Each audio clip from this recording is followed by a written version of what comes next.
Welcome back, everybody. It's Thursday night Throwdown. As you can see, I have a brand new countdown. I actually made that while I was watching your Galactica podcast. That makes sense why it sounds like porn music. Yeah. Yeah. The thing is, man, like gay cowboy porn music. Dude, like Brokeback Mountain style. I dig that. I dig it. It's pretty funny because the actual song is called Industrial Cyberpunk. Nice. Well, I think it's Future Industrial. Let me see. Is it Future Industrial? No, I hope you actually enjoyed it, comics, because it was great. It went off the rails tonight. You should see it earlier when I was like, where instead, hashtag beware the Drew, hashtag where is the Drew. That's true. Yeah, it's like we were saying, man, we got to debeef it. We did that a debeef. We definitely, there was a lot of debeefing. There was some beefing, and then there was some debeefing. You know what I'm saying? You guys missed the stream. I'm just saying. Man. Well, okay, so there's only one rule tonight. No politics, no election talk. We'll just talk about stupid shit going in entertainment. All right. I think all of us can use the break. Yes. Because right now,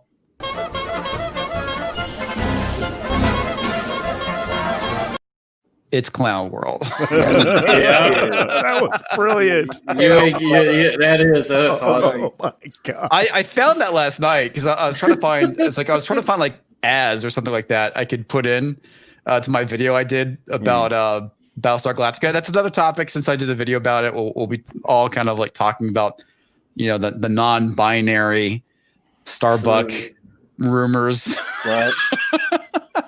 We don't know the testicle exclusion. Is that what Raquel was yelling about at the beginning of the show? Oh yeah, dude, for 20 minutes, man. Epic rant. I couldn't talk. I could not talk, and not only that, I get to eat dinner because I couldn't talk. I was like, okay, I'm gonna eat. Went on an epic rant, man. She debeefed it. I didn't even know what she was talking about, dude. That woman is friggin' like amazing when it comes to that shit. She gets on a rant, man. You just let her go. All right, before we get started, there's a few super chats that came in before we even started. The first two coming from Culture Casino for $1.49, a very phallic unicorn, and of course Culture Casino $2. Weebies. What? No, Me Too 007. Bondi Toast. Yes. That sadly is the case. And of course we have Sister Harrow for $1.99 Aussie bucks, which is a super sticker that says coming soon. And we have another one from Crazy Cat Guy. Let me go and find it, which is another super sticker for 5 American Greenbacks, which is a Fox streaming. Hiya! Nice. Hiya, folks. How y'all doing? And last but not least, that just rolled in, $5 from Talks of Manflu. I'm calling the stream 3 beards and a hairless Asian. Hashtag diversity. Woo! Wow. Thank you, Toxic. I think we all needed that laugh tonight for sure. Yes, let's laugh tonight. We need it. Speaking of laughs, number one on the topic list, Cecil's cash grab. And if you haven't heard about what's been going on, I'll have to pull up Cecil's on Indiegogo. But he posted something that was kind of funny, and then he deleted his Twitter account. Oh, and some people are kind of not happy about it, but a lot of us think it's pretty fucking funny. You gotta come on now. You can't be a fan of Cecil back his book, see everything that's happened unfold, and not understand his humor. That's his humor. I think he's probably baiting some SJWs to start going off about it and everything, and then boom, everybody gets backed. Here we go. Here is the latest. Oh, actually, no, I didn't click on updates. Here we go. The latest update from Cecil. This is big travel day. Some walking around cash. That's right. That's humor. Yeah. And then his Twitter account's been disabled. What a jerk off. He's going all in. He is going all in on being a dick right now. Yeah, absolutely. You asshole. That's glorious. Okay, let me see if I can find. I think he's no. Oh, here we go. Let me stop sharing. And I'll reshare this.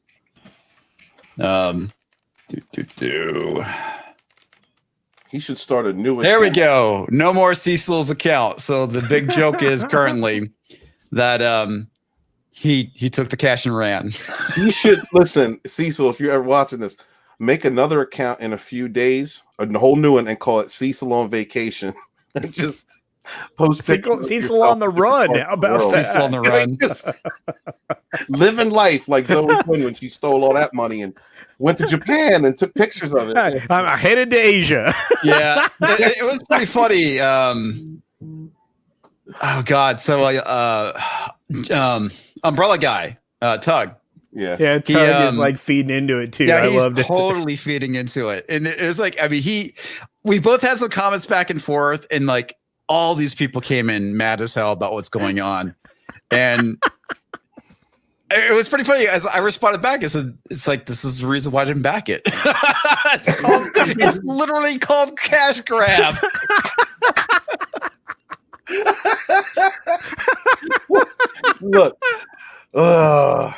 Look, this is the wonderful troll job.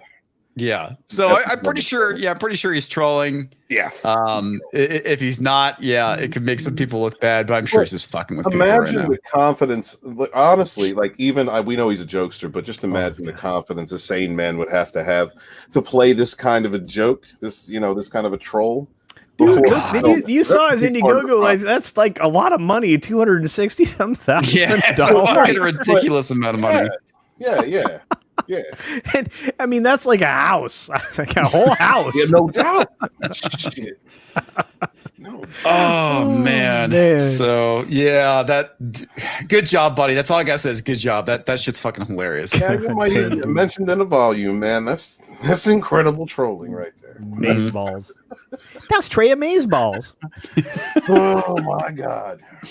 Anyway, so I feel bad for everyone who kind of didn't get the joke. So Cecil is a sane man underwater. I know. Honestly, I don't understand how you're a fan of Cecil and then not understand that. You have to know. You have to know going in.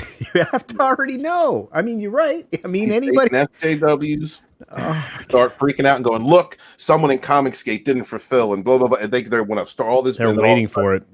Boom, fulfillment happens, That's all they want to do. They want to burn somebody down. And Cecil's like going to let them and then turn it around on him. Because that's what he does. Yeah, that's what he does. Well, no. Even like when he started his channel, the whole thing with Dick and Comics and how he was like going reviewing stuff and saying the SJW books are better and then going literally shredding the older comics. Right. I mean, everybody kind of had that visceral reaction of holy shit. And, you know, people thought he was a legit SJW. It's like, this dude's fucking trolling. Yeah, it's trolling.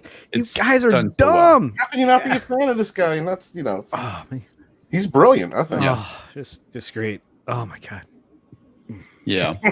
So anyway, no press is bad press, right? So I mean, even this, no matter what, whether you're laughing at it or you're pissed off, is generating an intense amount of talk over the internet about you in corners that you don't even know about, and that is the whole point of doing things like this. That's why the controversy with him a few months back was good for him. Mm-hmm. Yeah, and you suck at controversy, Steven, just so you know.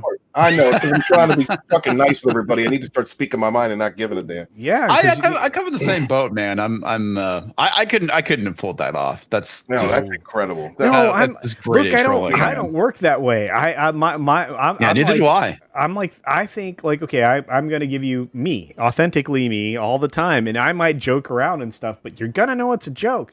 This is brilliant. Mm-hmm. We spent 9 minutes talking about this. Well, even then, even if it is like, if he really did take the money and run, I would still be laughing about it because the book is called Cash Grab. Yeah. I backed it like a mofo. I backed it like a mofo. Shot. Yeah. It would be like if I created a Indiegogo called Comics' Great Grift. You know, and people backed it. It's like, come on. He's had this plan since the beginning. This whole thing. But it's just funny as hell, man. But I'm like you, Culture. You know, I'm the same way. I'm just like myself. So you know, every time I go on stream, I just drop it on the table. You know.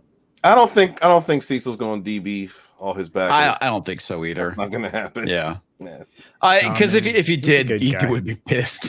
Oh yeah, He's a good guy. And that's the Don't thing. piss off Caesar. Oh God, no. Oh God, could you imagine? That would not be a burning bright sunshine in the sky. That would be like the sun of the cold hell with the flames burning your ass. That's what that would be. Yes, Yeah. So anyway, I'm pretty sure it's a gag. It's Oh, a yeah. bit. Beautiful gag. Everyone calm down. Anyway. Since we got Drew here tonight, man, I think the first topic I want to cover Our hairless Asians. Yeah, our hairless representation, baby. Yeah, there we go. Is it shaving or waxing, Drew? That's all I want to know. It's just a natural smoothness. By the way, dude, I got my chair. You got Nice. it? Nice. Yeah. Nice. I can't hardly see. You got to blow it. Secret Labs chair. You couldn't even see it. It's like you're sitting in a void, comics. Yeah, well, you know, it's pretty dark in here, so. But you know, the funny thing is, it's nice and smooth, straight out of the villages of straw huts in Sally Struthers commercials. Well, you know, I like a little texture to my chair. Wait, you're not talking about the chair. Sorry about that.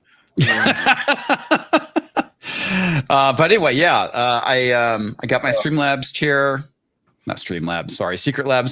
last week. Nice. And it's comfy as fuck, man. It's definitely well worth the money. This thing is a fine crafted chair. Does your ass go numb? My ass is pleased with the chair. Nice. Okay. And so is my lower back. Did you know for just 40 cents a day, I could eat rice on my floor? Where the hell did this go? I have no idea. I don't know, but that worked out just fine. Thanks, Drew. Are we talking about Battlestar Galactica comic? Yes, we are. We are talking about Battlestar Galactica. I did a video on this yesterday. All right. Actually, it came out today, technically. I recorded it yesterday. Comics did a good video on this. And, you know, again, I want to thank John F. Trent for writing this, because I was kind of absent this week because I was, I had stuff still going on. But yeah, you know, the thing is I find this ridiculous. And as we were talking about just before, you know, we went on with you, comics, this is just, it's nonsensical. It's there's two things which I find really funny. The first one is, you know, just reading the casting call, because they have like a casting call for Starbuck, and again they're making Starbuck a woman again. Mm-hmm. And on top of that, they're like, the guy who is the executive producer, he says this on Twitter, and it's such bullshit. It says, BSG fans, this will not be a remake of the amazing series Ronald D. Moore launched, because why mess with perfection? Okay. But if I go up and I click on the original article that this, you know, where this came from, crap, it popped out another. Yeah. Oh my God. The guy now this guy on the Vulcan Reporter, where we got the rumor, Emery Kaya, he's actually, you know, he's called a lot of stuff that's actually happened, you know. So I mean, he's not a bad source. The guy's had, you know, competent stuff that started as rumor and then it came to pass. So, you know, that's why we're all kind of eye rolling at this as it is now, because it's probably likely to happen. Oh yeah. So check this out. This is what they say. Humanity is now a threat to all of the 12 Star World colonies, destroying all life, flora, and fauna alike. The Cylons have taken on themselves to save the colonies by wiping out humanity through mass genocide. Unlike what was previously been stated, the first season of the series, is in fact a remake of the original TV movie pilot, told over 10 episodes. So they are remaking the 2003 pilot by Ronald D. Moore. And he just said, "Oh, we're not doing anything." Are you sure they're doing that, or are they going all the way back to Larson? I don't know. Well, Larson's wasn't I don't think it was a TV movie. Maybe it was, but it was meant to be. Yeah, it started the first one was a movie. It was a miniseries. Right. No, the first the Larson pilot was an hour and a half long. Yes, that was a movie. Yeah. That was Saga of a Star World. It was meant to be. Which when he mentions hang on. Let me get down to the bottom here. Let me finish reading this. Okay. I don't want to read all that. It says, while the new series is technically supposed to be a remake of the 2004 series, the nature of Battlestar Galactica franchise allows these shows to be connected.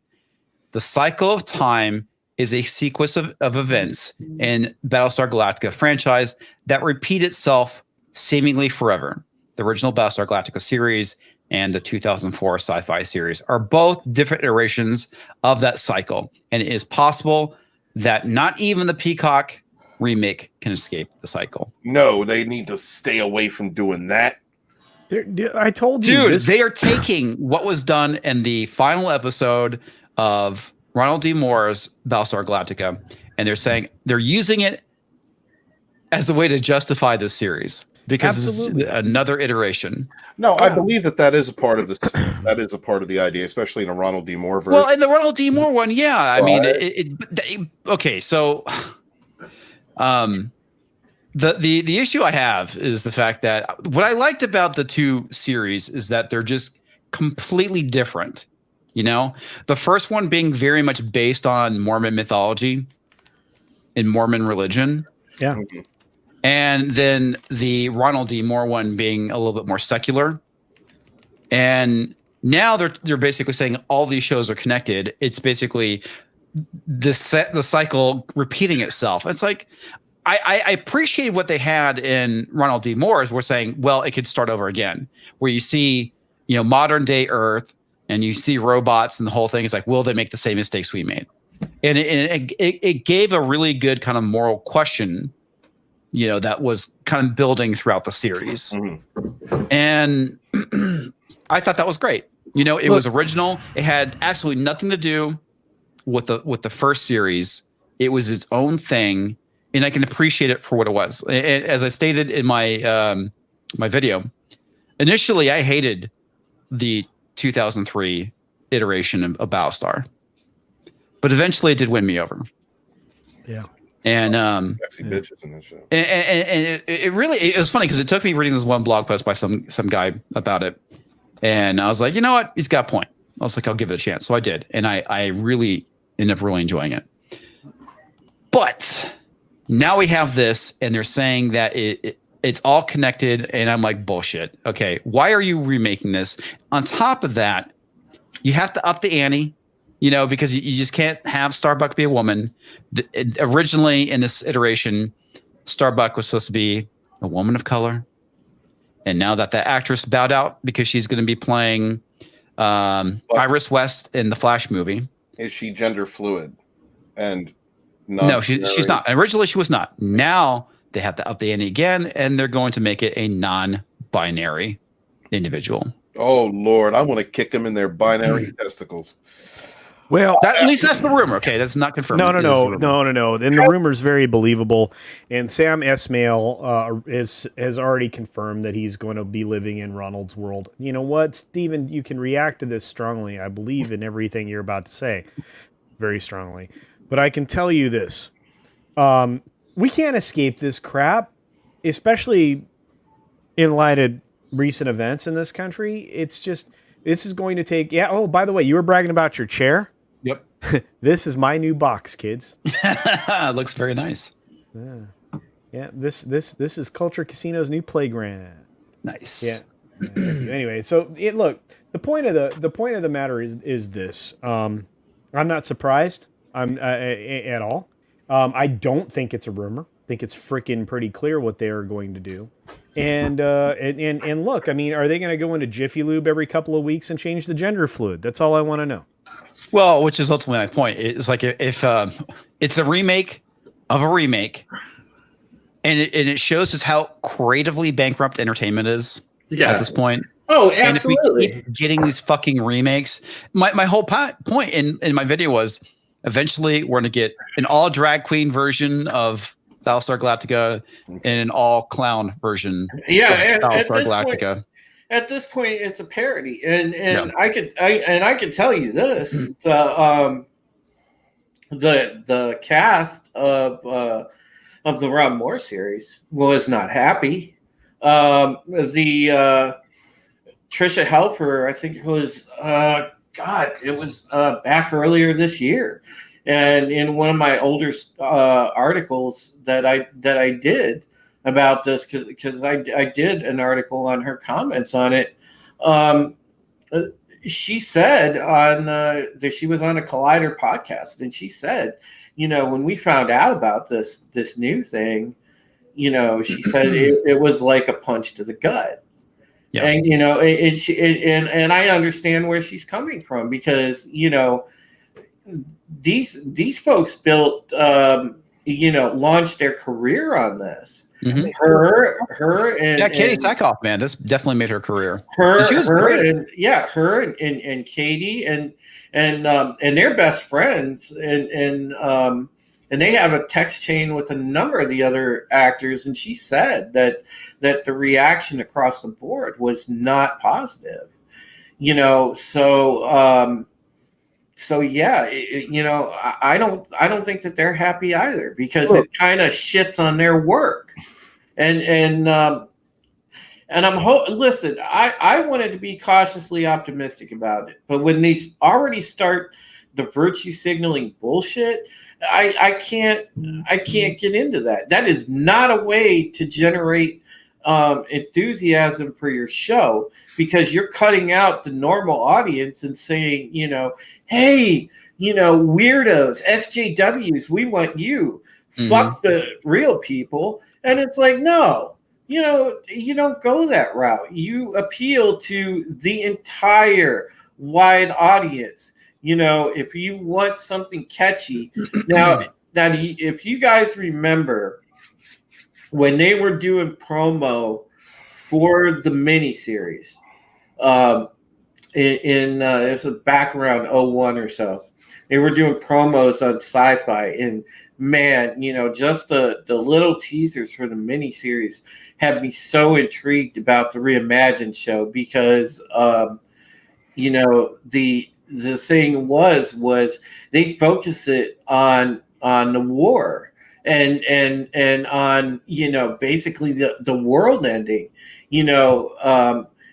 like the teasers were like, the world is over, the fight has just begun, and that's something that gets you hyped as a sci-fi, as a science fiction fan, and as a viewer. You see something like that, you're like, fuck yeah, let's go. You read shit like this, and it's like, yeah, I have zero interest in this whatsoever. And my first reaction is, okay, I'm already getting ready to do the Picard facepalm pose, because it's like, oh God, more of the same. Right. Facepalms, you say, hey. Thank you. Exactly. SJWs eat their own. Everybody knows this is the oppression Olympics, people. So you get to a point where these people that are on the left that are supporting the far left, try not to politics, but I'm just saying, in Hollywood they're liberal, and you got the regular liberals and the crazy ass fringe liberals are out there fighting the good fight and oppression Olympics and all that bullshit. And if you've got the people that are supporting their base pointing out and going, nah, this wouldn't be a good idea, they're not going to care. Like the people that want to make this aren't going to care. This is not just that it is creatively bankrupt. It is not only that. What it is it's that not only is this creative, not only can these people not create their own material, they must use what came before them, pervert it, and use it as a platform to press their crazy ass ideas and agendas. That's the biggest crime. Battlestar Galactica, the 2000, both versions are wonderful. There's a lot of problems with Glenn Larson couldn't execute his entire vision. Had he been able to, I guarantee you it would be considered as much of an epic as the Battlestar Galactica in 2004. Easy. I mean, and I'm not assigning which is better, because I understand that those fandoms are very, very, very polar. I love both for two very different reasons. Yeah, and as we go on, at this moment in time now today, if you asked the entire Battlestar fandom as a whole, TOS folks and reimagined series fans, the same question. What's left of it? Most of everybody would pretty much be in harmony, because there were even there would even be a lot of the TOS folks that came over and said, you know what, the reimagined show, when I actually sat down and gave it a watch, it had merit. I agree with that, because I was one of those. Hang on. Sorry to cut you off. There's some super chats I want to get to. Some of them are kind of relevant to the conversation. Real quick, from Toxic Man to American Buccarinos. Cecil Protection Program. That was from our previous conversation. And we have one from Sick Flux for 5 American Greenbacks. I'm offended by the word actor, as it has masculine connotations to me. BSG should be looking for a non-binary thespian. Hashtag sarcasm. Hashtag poop. I'll make them think of that Beavis and Butthead episode. Beavis. Lesbians. Thespians. Imperial Lupita for 5 American Greenbacks. Hail all. Hope all are doing well. What's the over under that this new BSG even has a decent turnout to start? Well, I'll tell you what. I know that MEC is like really and I'm sorry, we have to address the elephant in the room, or the Cylon in the room, but unfortunately Culture Casino turned his camera off. Oh no, I'll be happy to produce said Cylon. Yeah, there it is. This is the Glenn A. Larson series box set that I'm holding in my hand, which has a freaking Cylon on it. And I love the series. I'm going to tell you that, and I love Glenn Larson. I'll say that out loud. But the dude was a total like concept stealing hack. I love the dude. Was my jam, though. But honestly, that particular show and the original iteration of V are the 2 programs that I cannot get past. I think they were brilliantly done. He was brilliant, absolutely. And the remake was terrible. No, it was not well done. And but the original was amazing, and they screwed up by not following the same playbook. When the only thing that's different is in the new BSG, Moore went entirely another way. Yeah, and it didn't matter that they race swapped Starbuck, because guess what? This is the thing we talk about in the Fandom Menace. It's a totally different character. They wrote an amazing story with an incredible character. Yes. And the argument, this is going to, you guys can get pissed now. You ready to get pissed? You get ready to get pissed at Culture Casino? Because it's going to happen. Okay. Starbuck was a dude. Yep. In the previous iteration. Yep. Because this has happened before. This will happen again. Starbuck then was a chick. Yep. This has happened before, and this will happen again. So the logic for these people, not me. Yeah. No. I know. You're making the exact same point I made. Yeah. Is I have no gender, except for one small problem. In this world, there is X or Y. That's what you get. It's called biology. The problem is, and look, I know people and have friends that have kids that are in this position. So when we look at these things, gender dysphoria and all of that, it's a realistic thing, but it is such a very small percentage of the population. Yes. That it's hard to convincingly produce it on screen in the manner in which they're trying to do. Yes. You know what I'm saying? And that's and that's why I say, look, Hollywood right now is the biggest. They want everybody effed up in the head. Well, yeah, okay. The thing that pisses me off is that when they start saying gender is a social construct, which it is absolutely not, then explain to me why there is such a thing as sexual dimorphism. Yeah. And we also know that sexual dimorphism exists in the human brain. The male brain is greatly different from the female brain. Yes. And yeah, it's like if there wasn't biological sex, you would not be able to observe these things. I mean, birds, for example, is a really good example of sexual dimorphism. There ain't a whole lot of women that I meet that are come up and say, hey, I'm going to flop it on the table. I think that the main what they're chasing after, it's a trend. This is something I'm seeing that they're doing a lot of, is making these characters non-binary now. So it's trendy to do non-binary. Well, we are going to be in 20 years. This happens with all these kinds of fads and trends and stuff.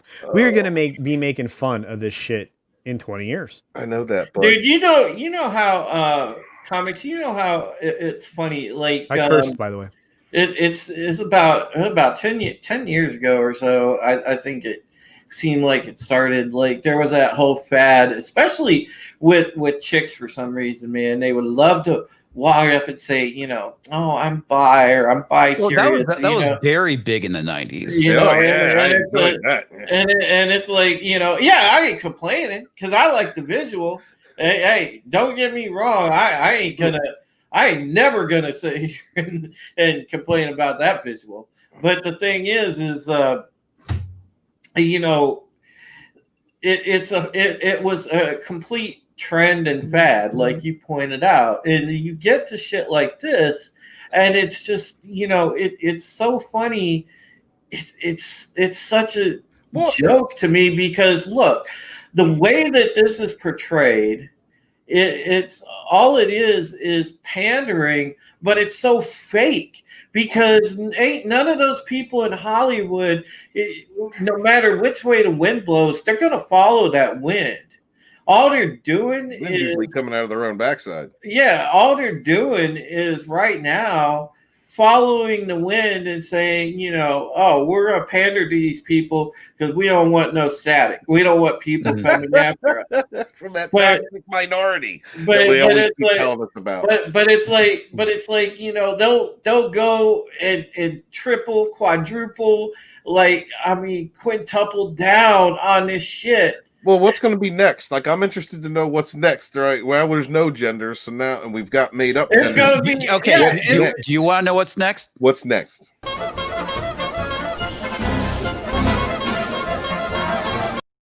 Sorry, I couldn't resist. Yes, that is, the cool thing, you know, one of the cool things about the rematch of Battlestar that I enjoyed was it took cues from some of the best science fiction predecessors that it had. Not only did it take cues from the 79 show and give some great love to the 79 show, but what it did was it took elements of Deep Space Nine. It took elements of like a little known but great sci-fi show, Space Above and Beyond. Yeah. It took, like, you know, elements of Babylon 5. It was great, and that's why it was so brilliant. It was so gritty and real. And that's the thing. I notoriously hate reboots and remakes, and you know, Raul D. Moore's BSG really did win me over. Yeah, I mean, and a lot of it is because of what they did with it. I mean, at time it did feel a bit preachy for the time because he had the whole thing with like suicide bombers. Mm-hmm. I mean, it was definitely a product of the early 2000s. Oh, yes. But it was done really well. And it's like even though, I mean, going back to the whole point with what they did with Starbuck, they gender swapped Starbuck, but they And made Boomer. her a person. She was a fuck up. She drank too much. She took unnecessary risks. Yeah. Had a lot of sex. I He mean, was, she was a self-destructive good, as fuck. flawed character. Yes. And Okay, that's so the thing. here's- Ultimately, what we all like about her is the fact that she was a real person. But here's go ahead. Look, I just got to ask. This chick is cute that's on the screen, but is she a mouth breather? It seems like she This mouth. is the chick that originally was supposed to play Starbuck. Okay, I'm sorry, Culture. That's an adenoid problem, by the way, Steven, just so you know.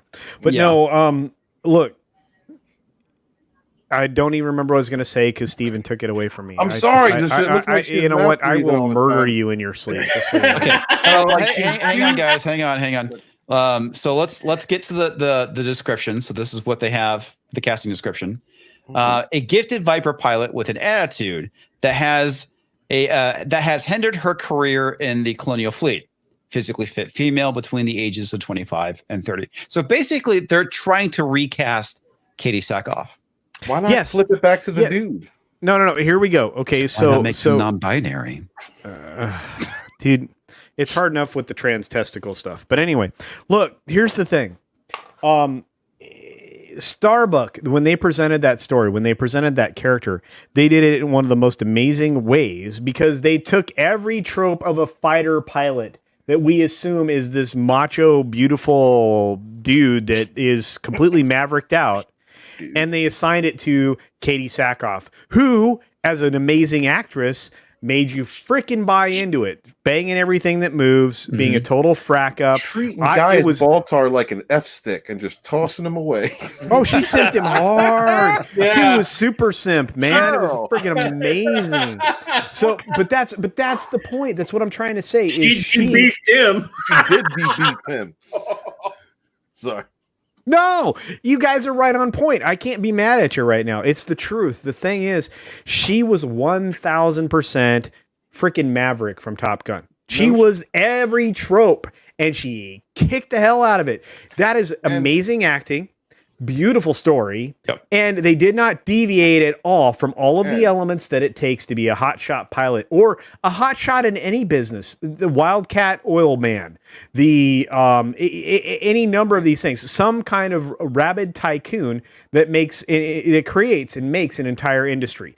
These are the stories that we love. These are the characters that we grab onto, and that's why, my friend, Comics Division, you said, you know what? I'm on board with this show. It took you a little while, but guess what? I do want to confess something though. I have sat there and rewatched the end of season 1, Cobalt's Last Gleaming, again and again, just for that fight in the museum between it's Starbuck amazing. and for the arrow of Athena. Oh my god! Yeah, it was like, oh yeah. Just like Starbuck and Caprica 6. Just like Dirk Benedict was a macho, ladies face. man. A-team, dude. Original Lene Larson. We got Starbuck inside in this series, who not only did all that, but was also a female. So you've got a lot of those. It was feminism done right. Strong female character done right. You had weaknesses that as a man, you're looking at a female character in a slightly different way, and so you can feel almost protective when she's in her weakened states, when she's going through stuff, but then you respect her strength. She's also I'm in a part of the season right now where she's dealing with serious mental abuse from that one cat. She's locked up. They're on New Caprica, and she's locked up with what's his name? Leoben, and he's just constantly just mind effing her for 4 months, trying to break her down, break her will, make her fall in love with him, through mental abuse. There's you see a lot of different types of strength in that character. And that's why I think this is a well-written show. And I think that Starbuck was honored and expanded upon. Hey, Steven, you're jumping ahead because we're not on your podcast. We're not on your podcast. Talk about this. Yeah. I know. Come on, man.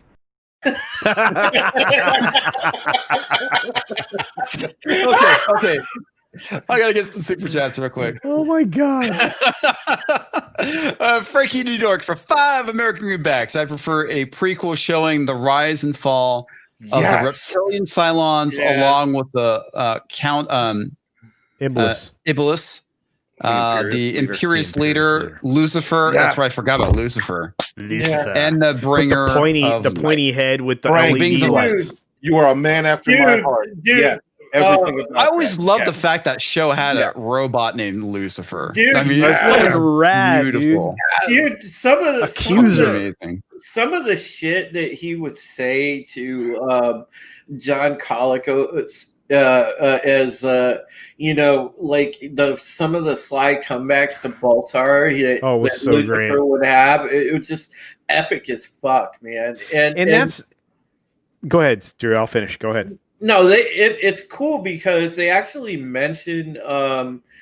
I'm not sure if there's a mention in the actual proper reimagined series, but there was extensive mention of it in of the IL models in the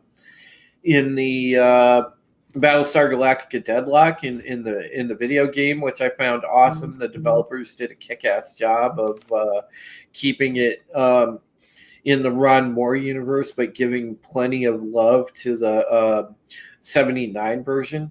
And by the way, that's a great game. So anybody that likes strategy games, Battlestar Galactica Deadlock is worth it. What? I'll have to check that. Hang on, I got another super chat. Sorry. For Toxic Man Flu for $5 Biden bucks. After my 2 divorces, I'm bisexual because hookers are way cheaper. Yes. Toxic. Come on, man. This is how we're going to get Cylon. We're going to get F-bots. Toxic's going to fund it. Oh, man. No, you know what? What Frankie said really hit home. I mean, honestly, if they were going to go back and redo this, they should go back to that time, right? They should go back to the reptilians. Let's go to a part in history where we're so disconnected from everything else that we and there's so much ambiguity.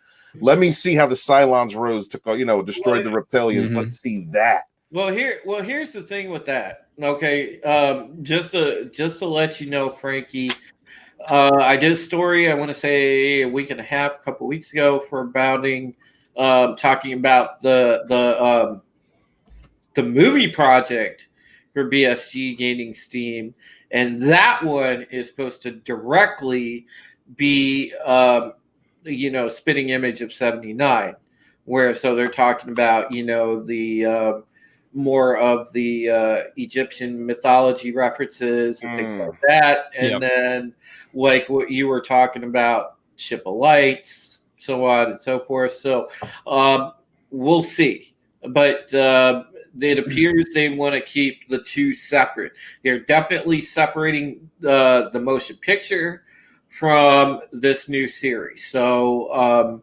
I'm guessing they're going to go the other direction with the motion picture. If they don't give me a busted Cylon acting as a cowboy sheriff, I'm going to be upset.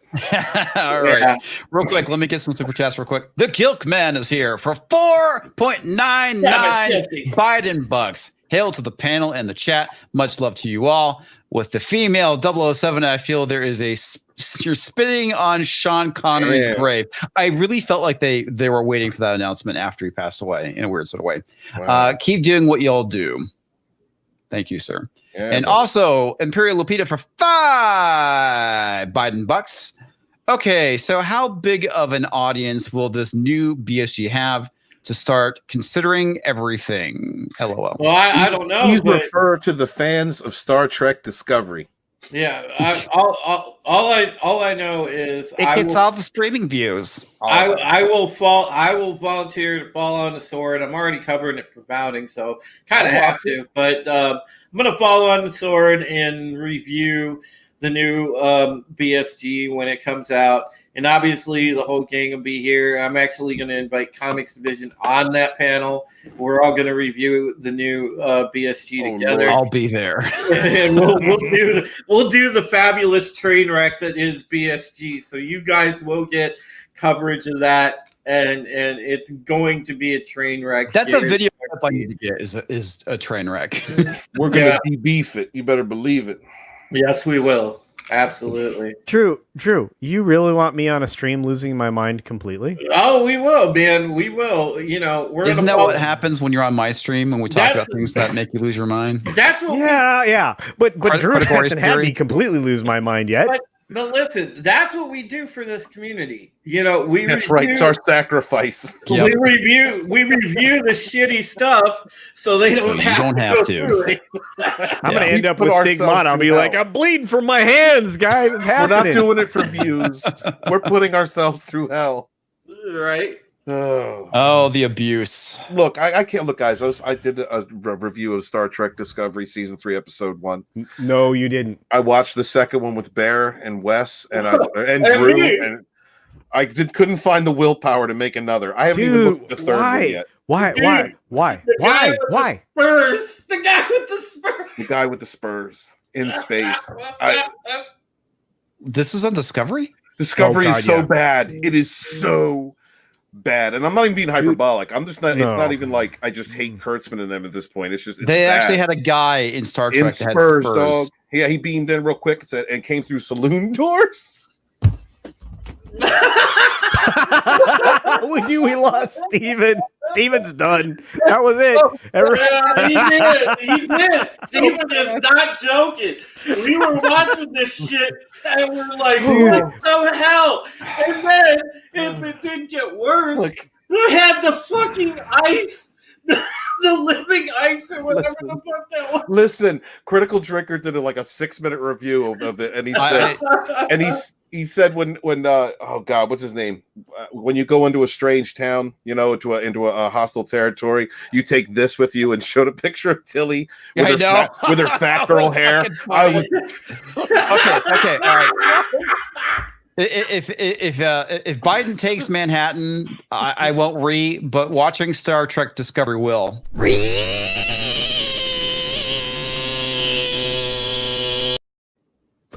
Oh my god, that's brilliant.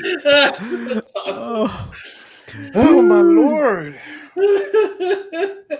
Discovery. I finally discovered the video feature of StreamYards. Dude, you're pounding the hell out of it right now, my brother. Holy cow. You're debeefing it, bro. Definitely. Dude, that is serious debeefing right there. Well, we invented a word tonight. So Raquel did. Oh, thank you, Raquel. Thank you. Yeah, we thought we were beefing stuff, but no, we were corrected. We were definitely debeefing it.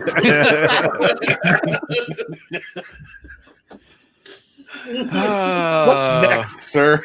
Okay. There can't be anything next. This is on fire. You got Raquel over there sitting in her chair ready to pee, man. She's laughing her ass off. Here we go. The moment everyone's been waiting for. A female woman of color. That's a little redundant.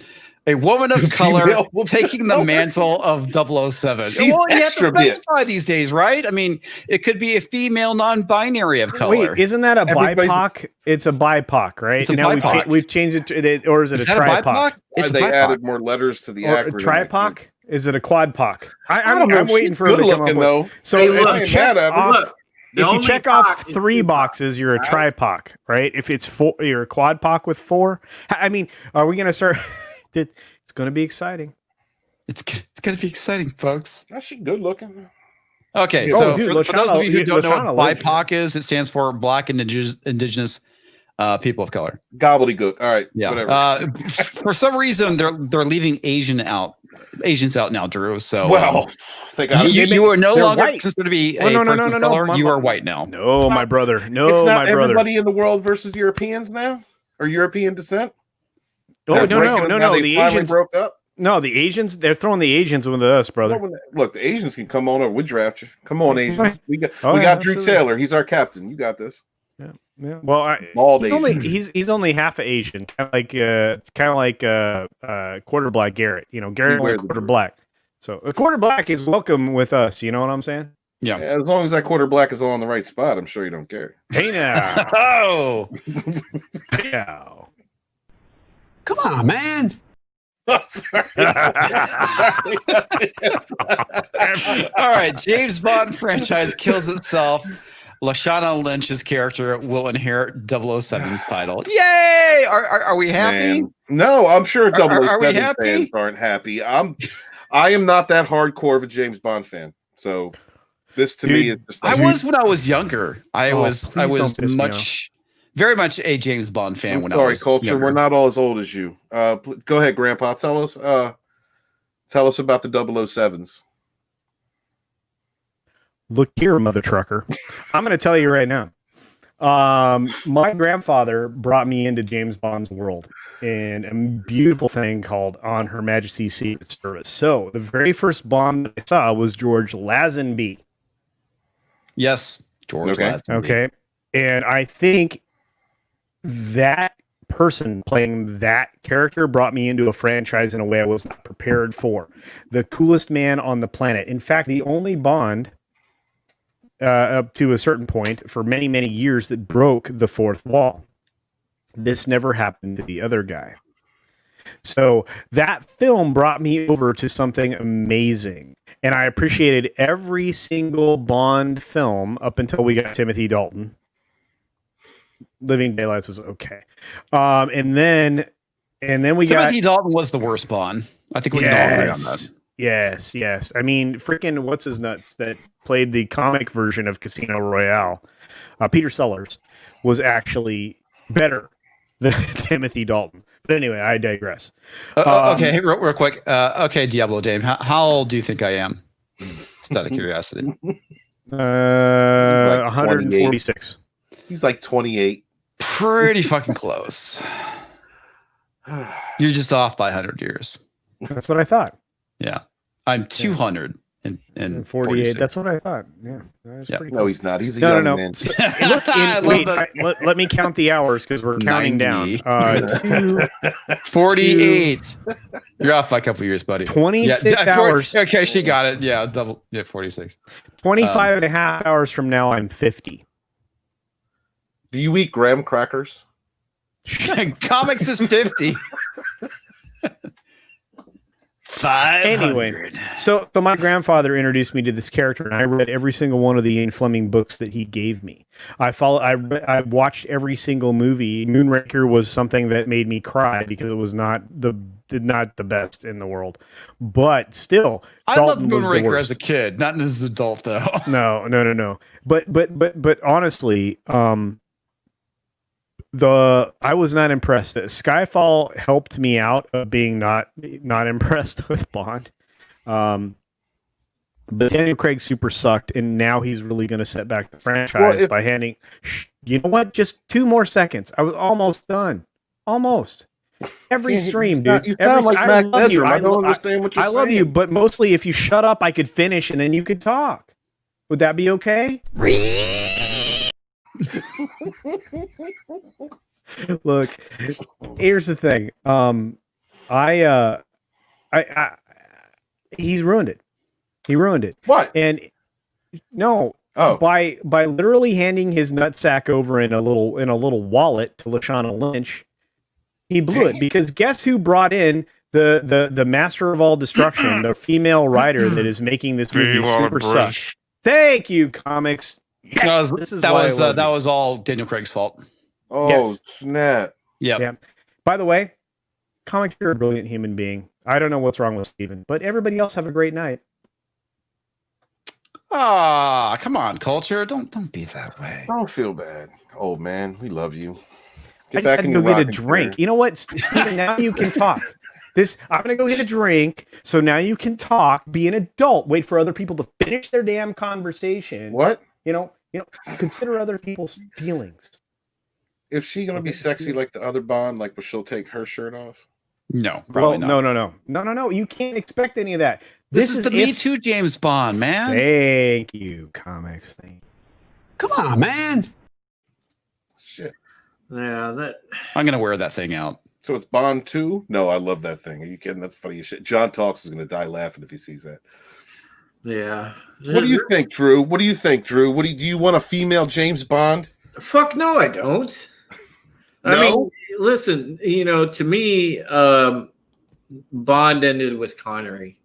And, yeah, you're kind of right. And look, I grew up on the 80s. I saw the Roger Moore movies. I saw the Dalton movies. I saw movies weren't bad. I remember seeing everything those. like that. You know, the Moore movies had their moments. They were pretty decent, but Bond ended with Connery. Connery brought Bond to life in a way no one can ever duplicate. He was the quintessential James Bond, and I'm sorry, no Shaken, not stirred. He also did a Disney movie talking to leprechauns. No offense to women, but fuck no. Stay away from James Bond. A chick is not going to play James Bond. What if she knocks it out the park? It don't matter. She ain't going to knock shit out the park because it ain't James Bond, dude. I'll be honest with you. I didn't like her in Captain Marvel. I don't think she's all that great of an actress. I haven't seen her in anything else, but I've seen her in the trailer, and it's like, I'm gonna embrace my toxic masculinity. Stay in your lane, Bond. Yeah, this is a stay in your lane. Hollywood and keep chicks out of my James Bond. Thank you. I thought we wanted chicks in James Bond. We want the chicks to be Bond girls and not Bond. All right. Exactly. What Bond needs to be is a toxic white male who is filled with too much testosterone. He grabs women by the pussy. That's James Bond. I mean. Yeah, and of course, all the intersectionalists are gonna screech because he's everything they hate. He buys it. He's everything they hate, yet want to fuck at the same time. He buys them a drink before he bangs them. I guarantee you, them feminists don't bang them soy boys. Yeah, they go after. And here's the other thing too. Raquel's right. There is plenty of Bond girls who were powerful. Pussy galore. I know. I want to. Octopussy. I want to marry. Oh, dude, this is my little Octopussy. Fucking how have I not watched these shows? Are these porn titles? No, it's in the movie, dude. Dude, okay. I'm going to slap the dumb out of you. It's going to happen. Look.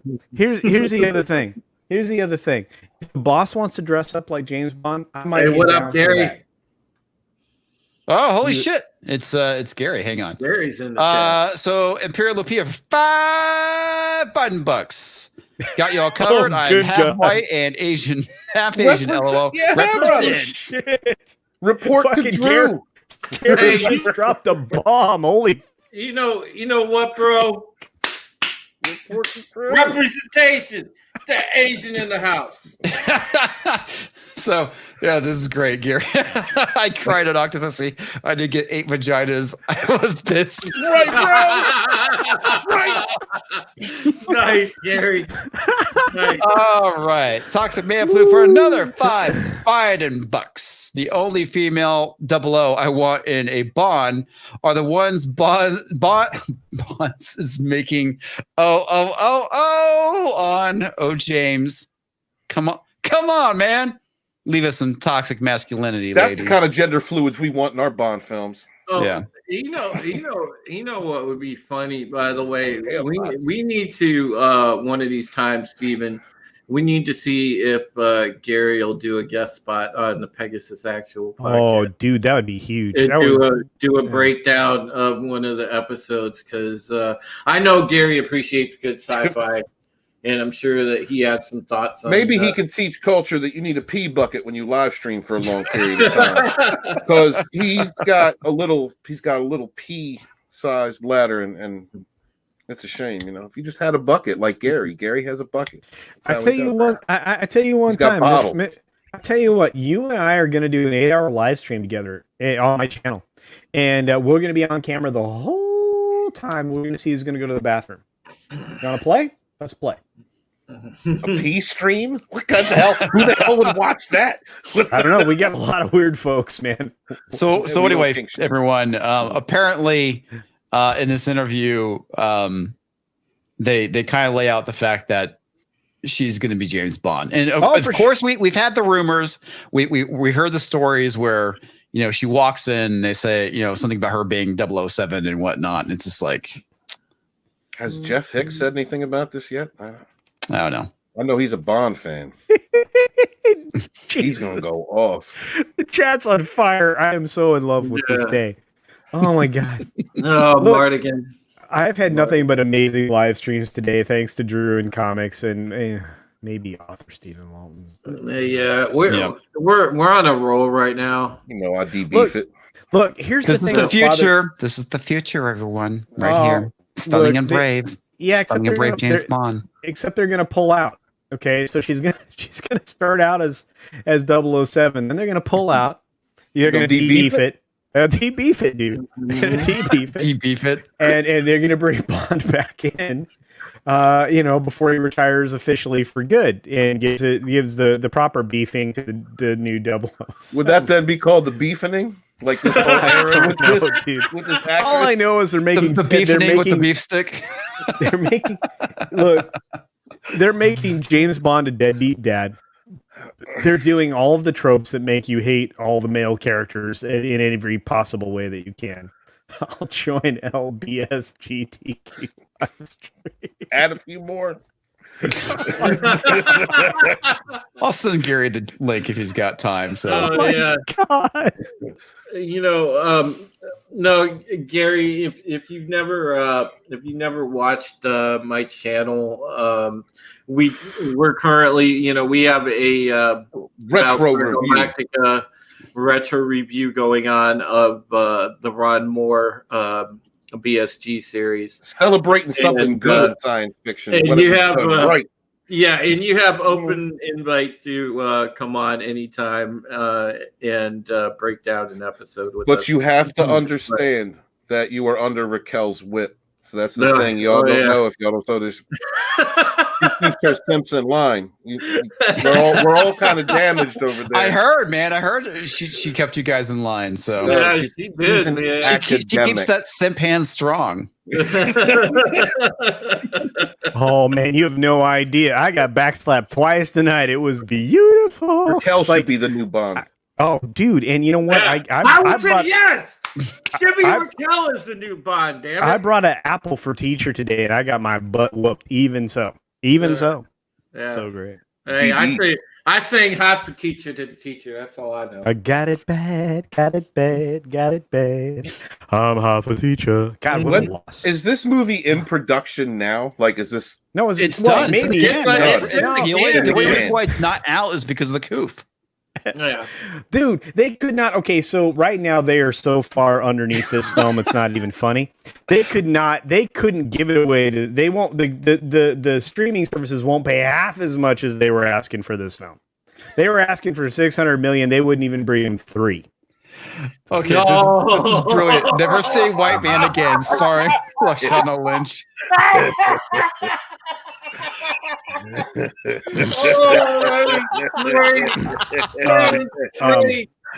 That's not right, by the way. Comment ever. Oh, that's not right. It's fucking beautiful. Oh, that is the best comment ever. Come on, man. Come on, man. Right, that deserved to come on, man. Come on, man.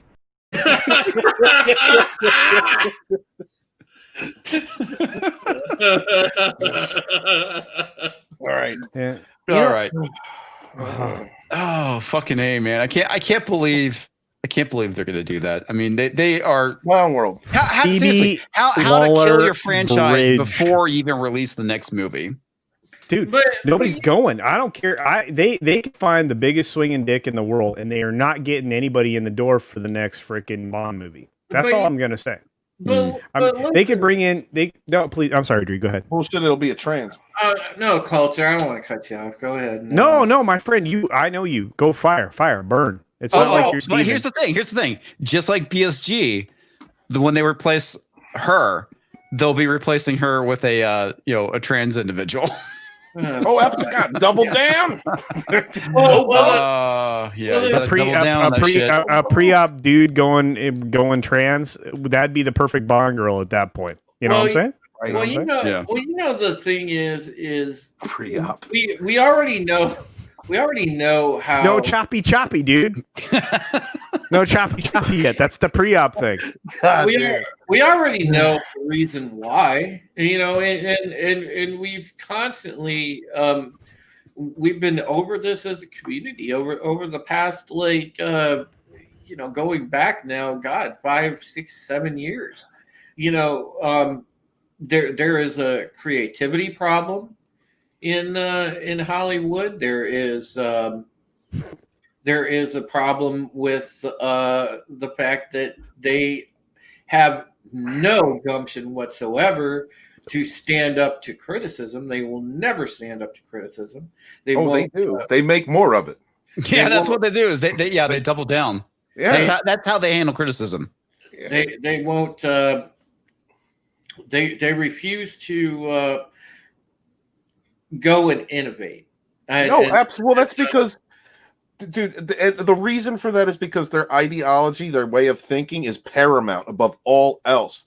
It's not about going in and creating something with your worldview or a message you are trying to send, because when they do that, their views are shit, and nobody wants to buy it. Snowflake and Safe Space. And now, like Star Trek Discovery, like nobody really wants that. It's a very thin minority of people. Very small minority, razor thin of people with various conditions that these things are meant for. And I don't mind entertainments being made and geared toward anyone's direction. I have no problem.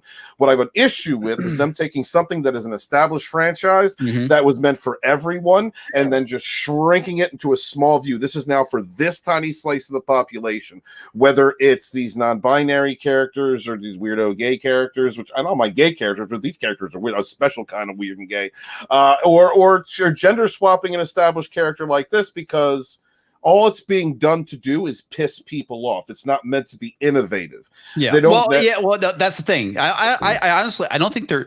Sometimes when they do these things, I don't think they're doing it to piss people off. I think sometimes they do. It's obviously with Kurtzman and some of the really petty creatives. For this, like the whole thing with James Bond, I think it's just simply the fact they're out of ideas. You think it's just the bad ideas? You know? Yeah, I don't think they're. I think they're not thinking about. They're thinking about themselves. They're not thinking about the fans. We're creating the Me Too era James Bond. They're not thinking about the people that watch the movies. They're obviously thinking about their own politics. But I don't even think the fans factor in. Okay, maybe I'm misreading that. Maybe you're correct. But I'm also looking at this from how entertainment since 2010 have been infected step by step, hiring people in places of power and creativity to press certain agendas. One of them has been a very anti-male third wave feminist agenda. Definitely. They're definitely pushing their politics, and they're definitely pushing third wave feminism. Yeah, but that's where I'm talking about how they're thinking about themselves and not how what they're doing is going to be received by the fans. Because obviously, what happened with Disney in Star Wars, with the reaction that they got from Rise of Skywalker, I don't think they were expecting that. I think they were. It's Star Wars; they won't care. Okay, and then, that's why people fucking cared. Yeah. And they got the backlash, and of course, they had to double and triple down. Well, the backlash was already coming at them since before The Force Awakens, when they threw out the expanded universe and they gave us The Force Awakens. There was already a backlash. Well, yeah, you definitely had that, but it wasn't nearly as bad as what happened with but the theme was always the same. It was as soon as criticism came, it was, we're pissing off the toxic white males. That's been a theme since around 2013-14, leading into Gamergate. That's just an accepted way of doing it. I think that there were definitely like some things that were done intentionally, specifically maybe with Kathleen Kennedy. But I definitely think she was pushing her agenda, but I don't think she considered you think what she was the that backlash vapid? would be. I think she legit thought no one would care because it's Star Wars. Well, here's a problem. And I think Paul Feig is that fucking clueless. Okay. Well, they keep now it's intentional with certain things, specifically with Star Wars. Sorry, Drew, I keep cutting you off. Well, no, we've given up so much ground to these asshats, though. We've let them come in and take away Star Wars. They've taken away Star Trek. We didn't. Well, it's not like we have a choice. I mean, they purchased the property. They made the shit. The only thing that we can do is just not show up. They've taken. They're possibly going to take away Battlestar. They've gone in and I think that's already. It's done, dude. They've gone in and influenced gaming, and the gaming space is shrinking, as far as games with any good narrative anymore. Yeah, The games, and I'm going to speak to that real quick, Drew. I'm sorry, I didn't mean to interrupt you because I hate that myself. But Activision Blizzard expanded. You know what, Arthur, Stephen, and Walton? I didn't say shit. I can punch you in the huevos right here. You understand? Like it could happen. So look, Activision Blizzard gained 200+% in growth, in subscriber growth, based on games like Call of Duty, 2 different iterations, and because of the re-release of the remake of Final Fantasy. So they know what they're doing. Okay, they know where they're going, and that they know how to grow their base. It's not catering to these whack jobs. Right? I agree. The whack jobs, they release those games and they don't perform. And at some point, this is the same thing in entertainment. And Gary, who happens to be in the chat, is 100% right. That we were winning this war, and then this year happened. If the coup happened, and the whole thing with Floyd happened, and that gave them the opportunity to double down again. Well, the problem is we don't wait for information before we react to. Well, no, I take that back. Certain people don't wait for information before they react to something. Mm-hmm. And that's the problem with the way we consume news and information now. It's instantaneous without any kind of actual facts. It's perceptive filters. Exactly. It's called it's narrative. It's narrative performance at this point. Yeah. So it's presented in a particular way under a narrative, in a narrative way that it may not actually be accurate or the word just escaped me, and it's not cogent, but actually consistent with what actually happened, consistent with the facts. The Floyd thing is exactly that. The Blake thing, exactly that. We did not have enough information for people to draw conclusions from. And that is the problem with the way news is presented and or consumed at this point in time. Right. So, that's exactly it. The issue is with social media, because you're able to get things out there without things being fact checked yet. Yeah. And having more information is like, it's instant knee-jerk reaction before we even have an idea what's going on. The thing that is so crazy about the Floyd thing is that you found out, not only did you see the videotapes of what happened, but we also found out that what they did was actually in the policing manual. So you have these 4 guys that are being tried for doing their job. Now, you could definitely criticize what is being taught to these police officers. Sure. And you can definitely make criticism for the fact that, they were responsible for the safety of the individual in their custody. But it's like they were following the rules, and they were following the rules, and now they're being dragged for it. Right. Yeah, and beyond all of that, and that's 100% right, comics. But it's just they're subject to the way things were cast, and that's the problem that I have nowadays. Because nobody waits for context, information, or facts. Yeah. And this, the same thing lies in our political process. I mean, and I'm not going to go there. I'm not going to go there. But the same things exist pretty much unilaterally in the culture that we're in.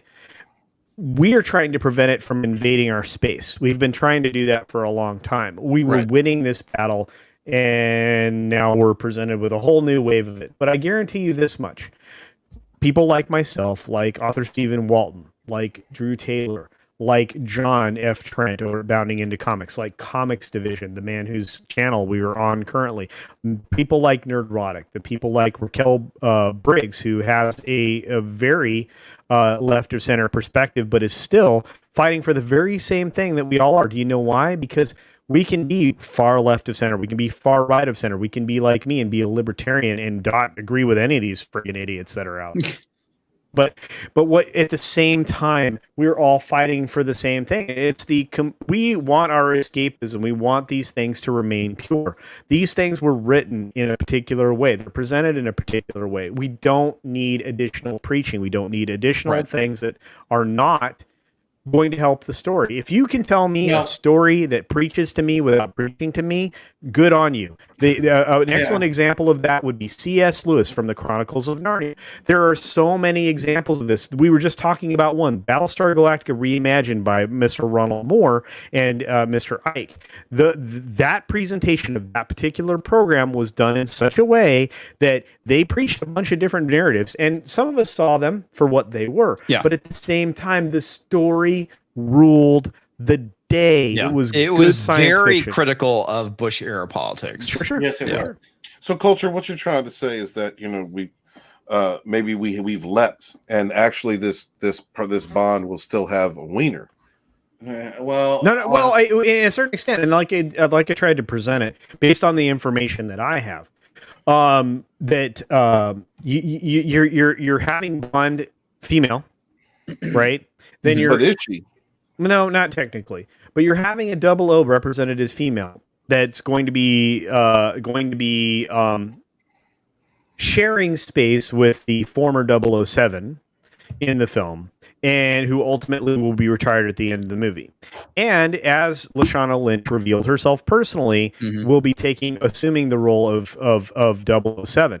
Not necessarily. I'm pretty sure at James. this point she probably already has assumed the role of 007. No, for sure, but not technically James Bond. The problem is you cannot have a James Bond film without James Bond. No, I completely agree. So because the films are not called 007. So so when we get to 50, which is what this is all about, or Bond 25, whatever the number is, the number that they want to go with. When you get to that number, Bond 25, you are now going to relaunch everything as 007, and you will catastrophically fail in a way you are not prepared for. No more gender fluids. All right, let me get to these chats real quick. No, it's all good. So, Toxic Man Flu again for 2 Harris bucks. Jane Bomb in Octopecker. Oh my God! It's a tentacle monster. If you could whip out 8 of those things on screen, might change my mind. Yeah, I think it's called Legend of the Overfiend. Imperial Opia for 5 Harris bucks. Let's be honest. A lot of these Hollywood people can't even understand basic film language and basic storytelling. Oh, Kurt, completely agree with you there. Let alone making a good story. Right. That's what you get with hiring activists instead of creatives. Exactly what I was going to say, Drew. There was another. Here we go. Toxic Man Flu message. Jane Bond in Vagina Royale. No means no. Yeah, no means no. I'm going to go ahead and do this one. I have something to say. So okay, Dr. Manflu. Dr. Manflu. Dr. Manflu. Dr. Toxic Manflu for 2 Harris dollars. Jane Bond in Pronouns Are Forever. Mr. Bond. Mr. Bond. I'm going to give you gender reassignment. And your pronouns will be forever changed. Forever. Man. I need a cat. Yeah. Anyway, look, here's the thing. Phoebe, I'm going to say something nice about somebody that I think is Looney Tunes. Phoebe Waller-Bridge is a writer, very good. Because she puts her activism in her writing, I have a problem. She wrote Fleabag, which, believe it or not, can be very enjoyable. However, she's writing for Bond, and she put all of those politics there, and that's a problem. Yeah, and I blame Daniel Craig for the bologna sausage we are going to be subjected to. And this is the guy who did basically dress as a woman. Anyway, Terminus S for 2 Harris dollars. Miss Bond had a big rack. She'd be a double D7. Yes, Terminus. Terminus S, you get $1. I got to figure out a way to send you $1. That was freaking brilliant. Thank you. Okay. Yeah, I got to find Daniel Craig dressed as a woman. I'm sure it's really easy.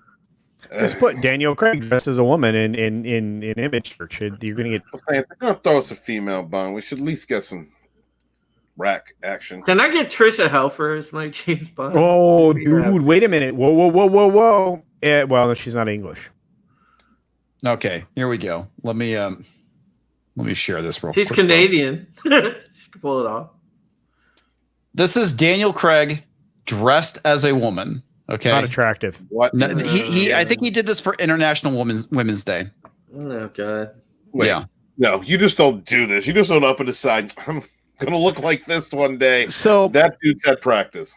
yeah. Oh, no, he knows what he's doing, and I mean that is 100% a Kardashian right there. I mean that is That's knowing what you're the wearing. You know what I'm saying? Yeah. Or a Jenner, I guess. Yeah, I was right gonna say now. pulling a Jenner at this point. Yeah, that's straight up Jennering. Now that's Jenner. actually what we should call that, Jennering. That's the new terminology for that. I am Jennering. Yeah, no kidding. High heels and some stock. Hey, bro, whatever suits you, bro. Come on, man. It's whatever. No, but you know what? There's a character in the last season or the most recent season of The Blacklist, a female actress that did a really good job playing a Russian spy. He looks exactly like her, dressed up like that. He nailed it. That was Anytime. Okay. Trying to remember what else we have on the list. I'm trying to cleanse my eyeballs. Yeah. I don't know. It's Bleach, probably dude, got bleach. something to do with Bleach. genderless dwarves and. Oh, wait. Okay. Orcs are a problem, dude. Don't even talk about it. We Sonar cannot. No, I there are mean, no orcs. Internet gas. Or, I mean, what? Oh, what's internet gas was canceled, dude. That's Yeah. done. There is no, Dude, yeah, that's the no thing. internet gas. But by the What? way, what's up, I Ward? ordered that How book. you doing, dude? I ordered that book Yeah, because hey, I was what- going to make a big mockery of it, and Amazon said eat a bag of. Imagine, I got no Eat idea. a bag of D's? Yes.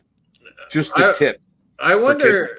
I wonder because this is crept into also the gaming space as well. I wonder how long it's going to be till iconic stuff such as you take Sam Fisher for example. How long until they force out Sam Fisher and it's Samantha Fisher? Jesus. Leave things alone. Wait a minute. Time out. Drew, are you saying James Bond 007 is iconic? How long until this goes into something that's iconic? Well, dude, help me out here. I love you, man, but dude, Bond's pretty iconic. No, I'm just saying. I'm talking on the gaming side. I'm talking about iconic games. I'm talking about, fuck yeah, video gaming, like Splinter Cell. Oh, dude, no, dude. GoldenEye. They already did it with Shepard and Andromeda. I mean, let's be honest. God, I'm telling you. You talking about Mass Effect? Yeah, but Shepard, you always had a female option to play. Yeah. They always made it to where you could play a male or female. Yeah, but nobody did. I'm totally fine with that. But Four people did that. I did it. I played both male and female Shepard.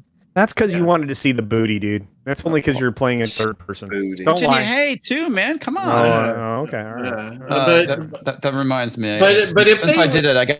Come on, man.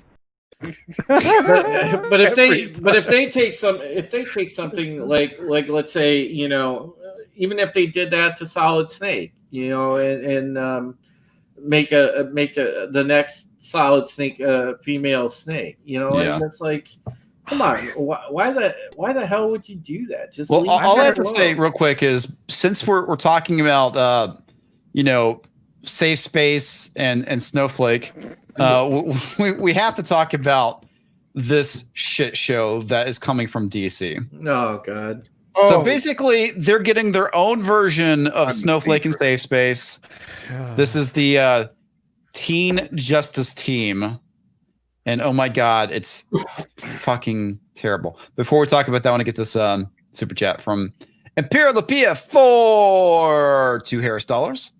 Watch Event Horizon. That will clear your eyes. Event Horizon is a great movie. Imperial. I like it up to the end. The ending I didn't care for. Is the dude in the center? Why is I templates this dude with a bitchy face? Why does his crotch go in? What is that? Why is there a divot? Dude, because that individual there is non-binary. There is What? no bulge. There is no bulge. Only Zool. It's like Yeah. That's all you smash gotta remember. Like, Yeah. Okay. So this is terrible. This is absolutely terrible. I mean, just do any of these characters to you look like superheroes? no, I would want to fucking ground them. What the fuck is these are like, They all suck rocks. I don't know. It's like they decided that they wanted to Wonder Woman Robin, with Ray Face. That's Ray Face, dude. I don't know what anybody else thinks. I think you're kind of right, man. I think it's Ray Face. Yeah, and then you have on the right hand side you have Frozen mixed with Aquaman. It's Aqua Girl. Yeah. Yeah, with I don't know anything about this in Storm. So now you have like this total catastrophe that is whatever that is. And then you have like negative penis middle dude that wants to be the Flash but not. he has been But look at the expressions on their face. Okay, I get that you have superheroes making stoic faces, but That's not stoic. That's not stoic. smarmy. That's like not that stoic. smarmy, smirky bullshit that you get from every person with blue hair this on the right damn here internet. is resting bitch face. Yes. In the center. You can't. Yeah, there we go. Now we can see my mouse. Resting bitch face. I'm super. Thanks This is. for I'm asking. going to fucking stab you in the face and eat your liver. That's what she's thinking. This is. I'm Robin and I'm super cool.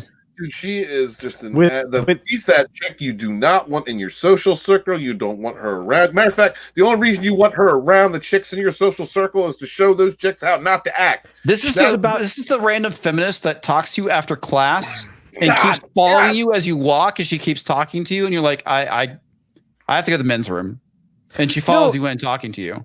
Oh, for sure. This is the chick that's going to bury lightsabers in the desert and say she's not Palpatine. So F that. Yeah. So, all right. We've spoken to Ivan Cohen about his upcoming 8-page story in DC's very merry multiverse. Oh, Jesus Christ. Where a new teen justice team will debut. No. No. I don't know. I don't like the way they use Mary. Yeah. Very merry multiverse. Merry multiverse. Mary, well, Mary must mean a special kind of gay. Let's get on with this gayness. Yeah, okay. DC Comics' newest teen justice team will debut in the upcoming DC Very Merry Multiverse. The story will take place on Earth 11 and feature both new takes on familiar characters, as well as a few returning heroes from across the multiverse. Do they know what the word hero means? No. Doesn't hero mean villain? I guess. Hero means marching and tearing down statues. Yes. Tearing down statues. The 8-page story of Ivan Cohen, Wonder Woman, Agent of Peace. Anyway. Wonder Woman. Look, the only Mary that I know, by the way, just in case anybody has no idea what I'm talking about, is the one drawn by my friend Makini90. This is the Mary that I know. Makini90 rules at the drawing stuff. Oh wow, that's awesome. This is Project Mayhem by Makini90. That's Mary Mayhem right there on the t-shirt. That's Mary Mayhem? Damn. Yeah, that's awesome. That's his interpretation. That's why Makini loves breasts. That's why I really like Makini's work. And those are very full representations, very merry representations. Yeah. And dude, I fully support his interpretation of Mary. And that kind of Mary I'm happy with, but I don't trust the Mary that I'm getting here after seeing Shrubber. No, now if you brought me that Mary, I might sign up for this comic. That's like worse than Men in Tights Mary. I don't that even that's a little questionable to me. That's like worse than that. That new DC comic is so gay, it's straight. Went around in a circle, Toxic. Yeah. We're going around in a circle. Ebola Carolini. I know that's not really how it's pronounced, but I'm going to say it anyway. Buffy Hellmouth will focus on the Team Justice team from Earth 11. The story will also serve as a debut of the brand new future state Flash, Jess Chambers. You know what? They are going to sell 8 whole books because of Yeah. Chambers, who goes by the name Kid Quick. and his Quick. gender fluid, non-binary, will become the Flash in the upcoming Future State Justice League series that nobody will fucking read. The story will also feature new characters such as Robin and Aquagirl. The gender swap heroes from Earth 11 originally appeared in a Grant Morrison The Multiverse guidebook. Multiversity guidebook. Nobody's gonna buy this. Nobody fucking cares. No, nobody's gonna buy it. We spoke to Cohen about his upcoming story. Did you assume his gender? Yes, I did. Yeah. Can you give us? Actually, I'm not going to read all this, but let's take a look at the pictures here. So, this is Oh, dude, I guessed right. It was Aquagirl. Aqua something. Yeah. Yeah, it's Aqua Aquagirl. Storm. Aqua Storm. What? Let It Go. I feel like I'm like looking at the It's black a chick Gelfling from the. from Let It the Go. Dark Crystal. Let It Go. Yeah. The Frozen. Yeah. Oh, Here's it's fucking terrible. Kid Quick. Oh my God! Look at that face. So They're- stunning. dude, Great. this is they gave this dude the Ken doll. Look at that thing, man. Air's like not a Dude. I mean, seriously.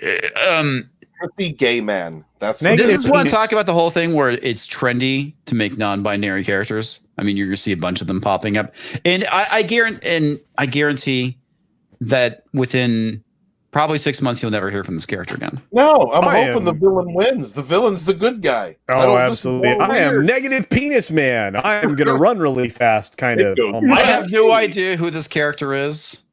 Clarine. I don't even know what to say about this one. This is something that a 12-year-old would draw. Like, I don't even know what this There is. is. but- I know it. What is Donald appealing about? Troy. This is the gender swapped Donna Troy. Donald Troy's wearing some MC Hammer pants. MC and- Hammer pants. and Can't he's not touch those. kicking anybody. Yeah. Not kicking. He's And of drop course kicking. we have Robin, and this is my And favorite, Supergirl, who looks fucking psychotic.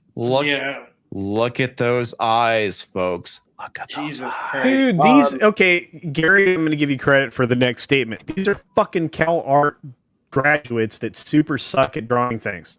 FYI. What the hell? Why did I mean Kid Quick looks like the guy that says, I can run fast because I have no aerodynamic drag on my balls. I have none. I think so. I'm trying to remember who said this, but they're dead on.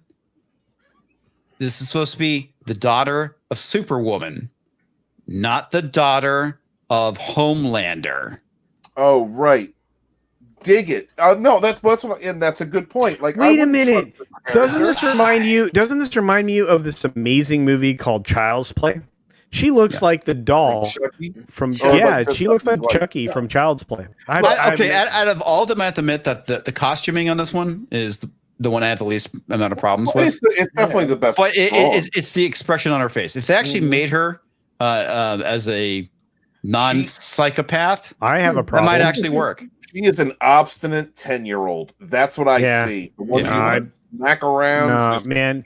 This is the best thing I could come up with when I went to Goodwill to shop for my Halloween costume. To me, damn, bro. Yeah, dude. This is if I went to Five Below and I wanted to try to figure out how to dress like Supergirl. This is the costume you would end up with.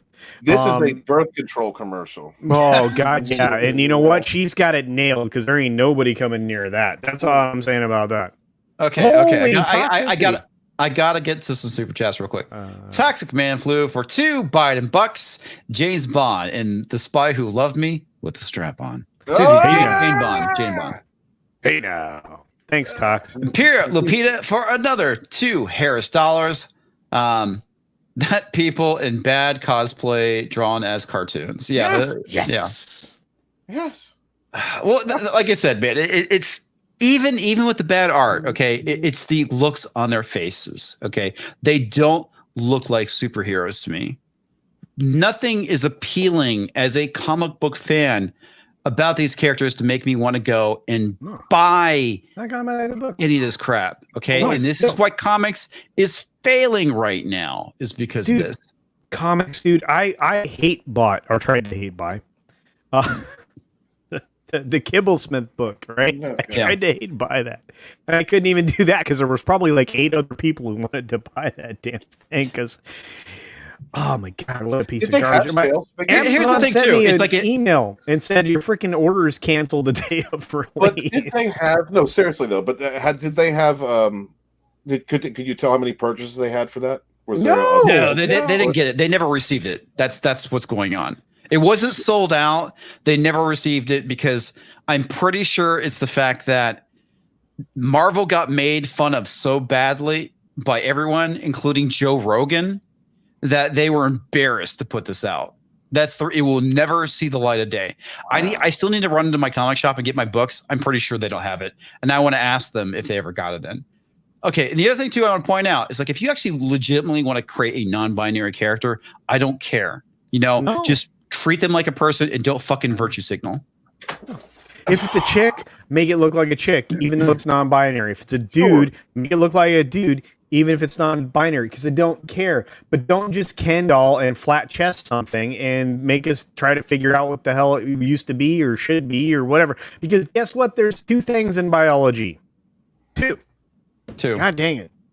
Yeah. Look, they've made a ton of characters who have different types of deformities or illnesses that have been great characters. Sure, it can be done, but it has to be done with, by trying to present a decent character, not just pandering. That's insane. That's an ugly ass character up there. That Kid Flash. That is ugly as. I mean, this art, it's terrible. There's nothing heroic about it. No, especially not Antifa Robin. Yeah, you're right. It's basically Antifa Robin. Yeah, MC Hammer Pants Donald Troy. That's like the only normal one. Donald's the only kind of. Kid Quick. But the funny thing, this is basically their Snowflake. This is their version of Snowflake. We're gonna do it. We're gonna make it cool. He looks like a prissy bitch. I don't think it's supposed to be a dude. That's crazy. I don't think it matters at this point. I don't know. They don't even know what it is. They're just going with it. All right. So Imperial Lupita for $5 Trump bucks. Gotta switch it up, folks. Yes, they know what a hero is. Hateful, erratic, repulsive organism. Damn. Hero. Nice, LOL. Yeah, Very nice. well Damn, done. bro. Thank Spot you. on. We also have this one here from Terminus S for $2 Trump bucks. Buffy Hellmouth. She has a bad case of halitosis. Oh, that's good. Man. I just, you know what I mean? Like, no wonder this is written like this. There's a person in there called Hellmouth. Because they all look like they have hell to listen to. And we also have Bruce Lombardo in the chat for $4.99 Trump bucks. There's no greater joy than being unable to rest and see you. Are you on the? God damn, I can't fucking read. Somebody read this, please. There is no being unable. Let to me rest. do it. Let me do it because I feel Bruce right now. I'm feeling Bruce. Okay, feel your rotes. Come on. Come on, culture. There is no greater joy than being unable to rest and see you are on with these fine folks. Do not stress in these times. This situation will be fine. Hail, Bruce Lombardo. Thank you, Bruce. Chat brethren. You are a gem, sir. Mm-hmm. May we live in interesting times. Yes, sir. But yeah, I mean, so that's Come on, you books in a want nutshell. That is comic books in a nutshell.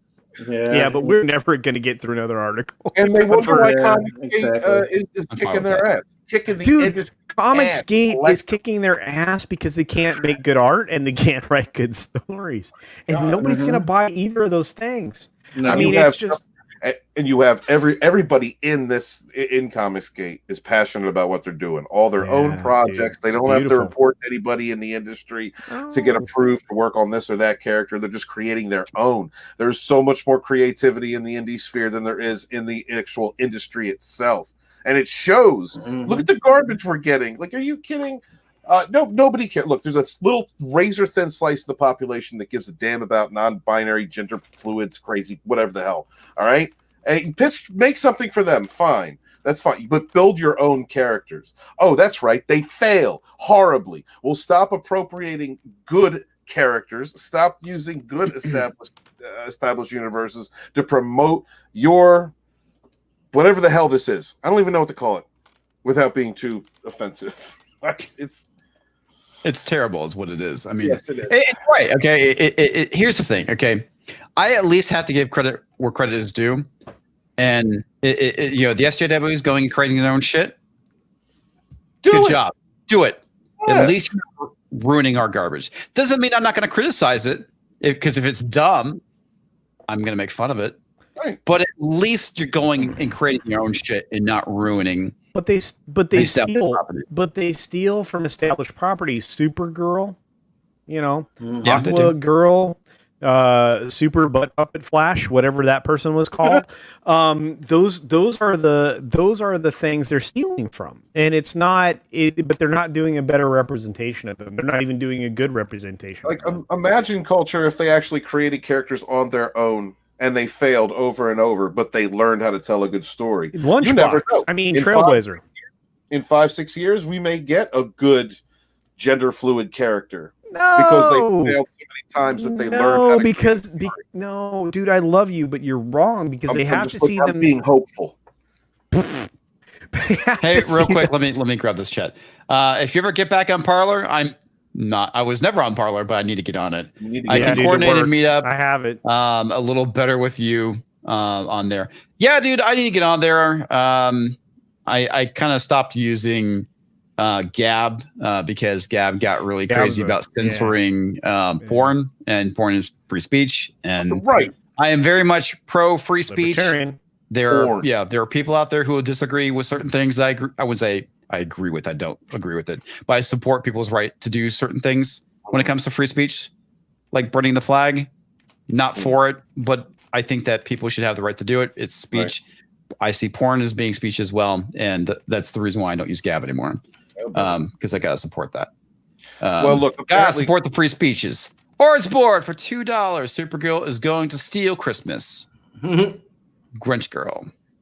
It's gonna be great. It's gonna be great, Ords. I can't wait. It's gonna be a dude. Ords is one of my favorite creators on the platform, and I get an opportunity to hang out with him once or twice a week, and I enjoy it. The dude's amazing. So you no longer have the gift of Gab. No, but I quit him too. There's some account running around with using Comics Division's tag on Parler. So if you're getting any strange pics from that account, hang on. Parler wants pictures of your driver's license? No, that's just for DMs. What? That's just it's just for DMs. Are you serious though? Yeah, no, all they're trying to do is authenticate that a person goes with an account. That's all that is. Now, I understand why you don't want to do it. Because I haven't done it. You can't remain anonymous. Well, here's the problem. When it comes to someone like me, I have to remain anonymous, right? At least for a small period of time going forward. But once I hit the retirement button, you guys are going to know a lot about me because I am an open book. I just can't be an open book at the moment. That's the problem. Yeah, that's kind of the thing too. It's like, I remain anonymous for reasons because I have a job. There's my name, y'all. Yeah, but we know, dude. We know. Yeah. If I was like self-employed and well, I am, but I'm in a story. Public face. No, I don't blame anybody for doing that. No. So. No. Oh, hey, Steven. Dude. So there's this razor. You keep slipping with it right here. I don't know what's going on. There's this thing, pussy. You need to catch it sometimes, brother. What is it called? I can't hear you. Yeah. I'm sorry. Right. Who's the only one here with a boss? That's all I got to say about. Well, no, wait. Comics Division's got one. Balls. That's all I got to say about that. Her purse. What did you say? Hey, that's okay, man. Just put them in there. You know what? You're entertaining with both inches. That's all I got to say about that. Okay, Chris clicked on the wrong thing. According to Christy, for 0.99 Trump bucks, she sends a pooper sticker. Thank you, Christy. How are you doing tonight, Christy? Hi, Christy. As LOL night bitches. Good night, Christy. Yeah. Good night, Christy. Good night, Christy. Good night, Christy. We're going to leave you now. Yeah. What he said. Termus asked for $2. Many males in the new group would be Simper Simper Heroes. Superheroes. Oh, Jesus. It's chat. Fabulous. I love it. Comics I'm Vision has the Simper. box because he Oh, wait, has the okay. cat. That's All right. true. Well, I'm gonna probably tab back because it's getting close to 1:30 here, and I gotta get up rather early. So I will see everyone later. Comics, thank you for letting me pop on and contribute and have fun with. I'm glad you're back, Drew, man. Glad to friends. hopefully life is treating you much better. Well, it's a day at a time. I mean, it's my mom's still struggling, but it's just trying to make it through here, and it feels good to come on and kick back. I've had a fun few hours with my friends feel tonight. debeefed. I feel debeefed, man. All right. It's looser going out than it was on the way in. The beefing is much more tight. All right. So, Dude, now I want to find the hot beef injection clip from yes, was it Weird Science? that is needed. Oh, Weird That is science. Ooh. Things That you've is never needed. seen before. Bits and pieces and bits and pieces. You know, and- Robert Downey Jr. was a great little jerk off in that movie. Yeah, he Oh, was. dude. Everybody in that film is a freaking brilliant human being. Oh my There was God. boobs. Plus Hurley. Thank you very much. That was life-changing. So, all right, folks. Good night. Subscribe to my channel. Check out the Pegasus Sexual Podcast on Thursdays. And we will be having the second half of the season 2 finale next week. Our thoughts on that. So you will enjoy that stream. Make sure you come by and check out Raquel cracking the whip on all of us, as she always does. And she looks good while she's doing it. When she Raquel does it, I imagine her cosplaying. Hands out again. the simp hand to all of her simps. Oh, Yes. for sure, Oh, man. he I does. got it bad, got it bad, got it bad. I'm half a teacher. Yep, exactly. So, check that out. And of course, read me on boundingintocomics.com. And I bid you guys farewell. Much love and thank you for your continued prayers and support. I need to get John back on sometime. Dude, Yeah. freaking Now, you need to come on Bounding Live again sometime. Yeah, I should. We That's got to a get fun Mr. Bounding, now that he's gotten past the child never sleeps stage. Yes. I'm sure he's a lot more fun. Well, yeah, he is. And we'll be doing, I believe tomorrow on the Bounding channel, we are going to do a reaction it's sort of discussion about the next episode of Mandalorian, which if it's anything like the first one, it'll be So I'm still pissed off, but I'm not allowed to talk about it. The boss likes the show, so you can't talk about Mandalorian. It was okay. it was all right, but Yeah. that's what I'm saying. I gave it a C+. Yeah, It was all right. exactly. Plus. Because I'm You don't sorry know- if I'm sitting there. Oh, if no, I'm no, no, sit- dude. We can let you unload, dude. We will let you unload. If I'm sitting there watching something and I feel like I just loaded up KOTOR on my computer and I'm just playing through an entire section of KOTOR, then it doesn't ring true as an episode for me. All you're telling me is, well, I ripped this entire 3/4 of this episode from Knights of the Old Republic. I appreciate the nod, but yeah, blatantly ripping an entire quarter plot of the game. It's like, come on, seriously? Is that actually ripped from KOTOR? Yes, it Oh is. God, yeah! Don't The- even the get me stuff started with on the Crate Dragon. The stuff with the Oh. Crate Dragon was absolutely ripped right out of Knights of the Old Republic. It's in the first game. Here we go. I'm Yeah, so pissed off. You guys, you don't even. Yeah. Mm. Yeah. All right, hang on. Oh. So we all know Drew has to book it, and we'll let you rant Culture Casino about Mandalorian. So So good night, Drew, thanks man. again. Take care. Take care, folks.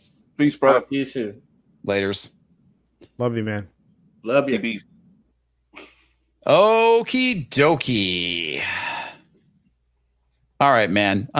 Let it unleash the beast. Okay, so straight ripoff from KOTOR, like right out of the first game, exactly what Drew was talking about. Not only that, they didn't spend any money on the CGI, because guess what? It's not a dragon, it's a fucking worm. They like took a fucking sarlacc, they crossed it with a goddamn fucking sandworm from Doom, and we end up with a thing that's in a fucking hole, which doesn't even be in a fucking hole, because guess what? It goes underneath the damn sand. It went through the damn sand in the freaking town, which, by the way, guess what? You know what didn't happen? The fucking town didn't sink into the ground, because guess what? When the fucking thing goes underneath and disturbs your foundation, guess what's gonna fucking happen? It's fucking sinkhole. There's all kinds of damn problems with the freaking damn thing. I can't even begin. And then when you actually know what's going to happen with the Boba Fett thing and the storyline that goes along with that, and tomorrow's being there, you get freaking pissed off. I'm already pissed off. I was trying to warn people. You are not going to like it. Number one, they changed the whole reason in the whole way in which Boba Fett lost his armor, or at least they haven't presented it yet, and it's not actually accurate. How did Cobb Vanth end up with the armor in the first place? It's in the damn books, but no, we're only stealing parts of the books, but not the whole books. Not only that, there's no arms. There's no wings. The freaking dragon's not a dragon. I have serious freaking problems with this. Oh, and by the way, we're only going to bury the bombs. We're not going to bury all the bombs. We're going to bury some of the bombs in a place where we might get the belly of the beast. But instead, we're going to leave the bantha there, which we could have just fucking done at the very beginning. Leave the bantha with the bombs. He eats the fucking bantha. You blow the fucking thing up. It's game over. But no. So there's all kinds of problems. There's so many story holes with this freaking plot. It drove me effing crazy. I wasn't going to make a video on it. I wasn't even going to talk about it. The boss said no because I like the show. So here we go. I'm really freaking pissed off. I've been pissed off for days. I was pissed off for months because I knew some of this shit in advance. I know some of this other shit in advance. Nobody's gonna like this season. If you're a thinking person, all you're realizing right now, if you're paying attention to me right now, they are launching spin-off series from this show. That's the whole point of this motherfucker, because they have no movies coming down the pipe. Kathleen Kennedy cannot do anything. She's a freaking figurehead at this point. She's got 90 days or just under 90 days left on her goddamn contract, and she's the hell out the door. But she's not as far gone as you want, because guess what? She's attached to this other fucking Lucasfilm property. The giant piece of shit that I'm really fucking pissed off about, that is going to be a freaking dumpster fire forever. Even if they turn it around, she will always have an executive freaking producer credit on this motherfucker, which means she gets a check every goddamn time. She's starting her own production company. She is the biggest problem with Disney Star Wars right now. And you can't get fucking rid of her. She must have pictures of freaking Bob Iger fucking the devil at this point in order for her to still have a damn job. She should have been fired after the first fucking, not the first movie, the first flop that she made, because The Force Awakens, was passable. But every other fucking thing she made since then, even the goddamn thing that everybody raves about, the fucking thing where they try to tell us that about the Death Star plans, was just completely fucked up like you wouldn't believe. She has done nothing but provide a giant epic like rainbow of shit shows just to feed an agenda that I have no problem with discussing at any point in time. By the way, I have said more curse words in this thing than I ever have on YouTube, just in this one rant, and I'm not done. But I have to finish here because the boss might watch this tomorrow. What? What about Falcor the Luck Dragon? He didn't have wings. Please don't make me kill you.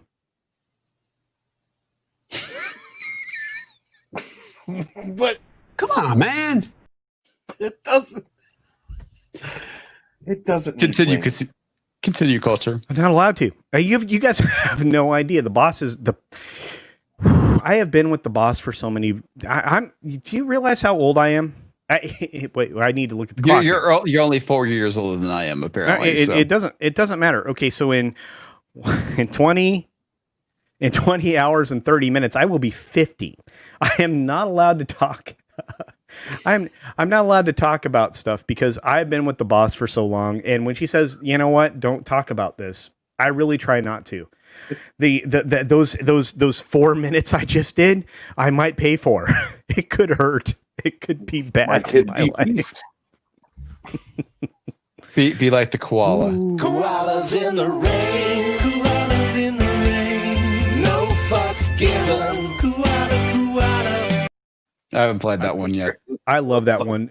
That is one of my favorite things ever. But I have to tell you that I'm very I could not possibly be more unhappy with what happened with Star Wars under Disney's stewardship. I honestly felt that when this whole sale went down, we were going to be in really good shape. The fact I was in the same boat, dude. I thought the exact same thing.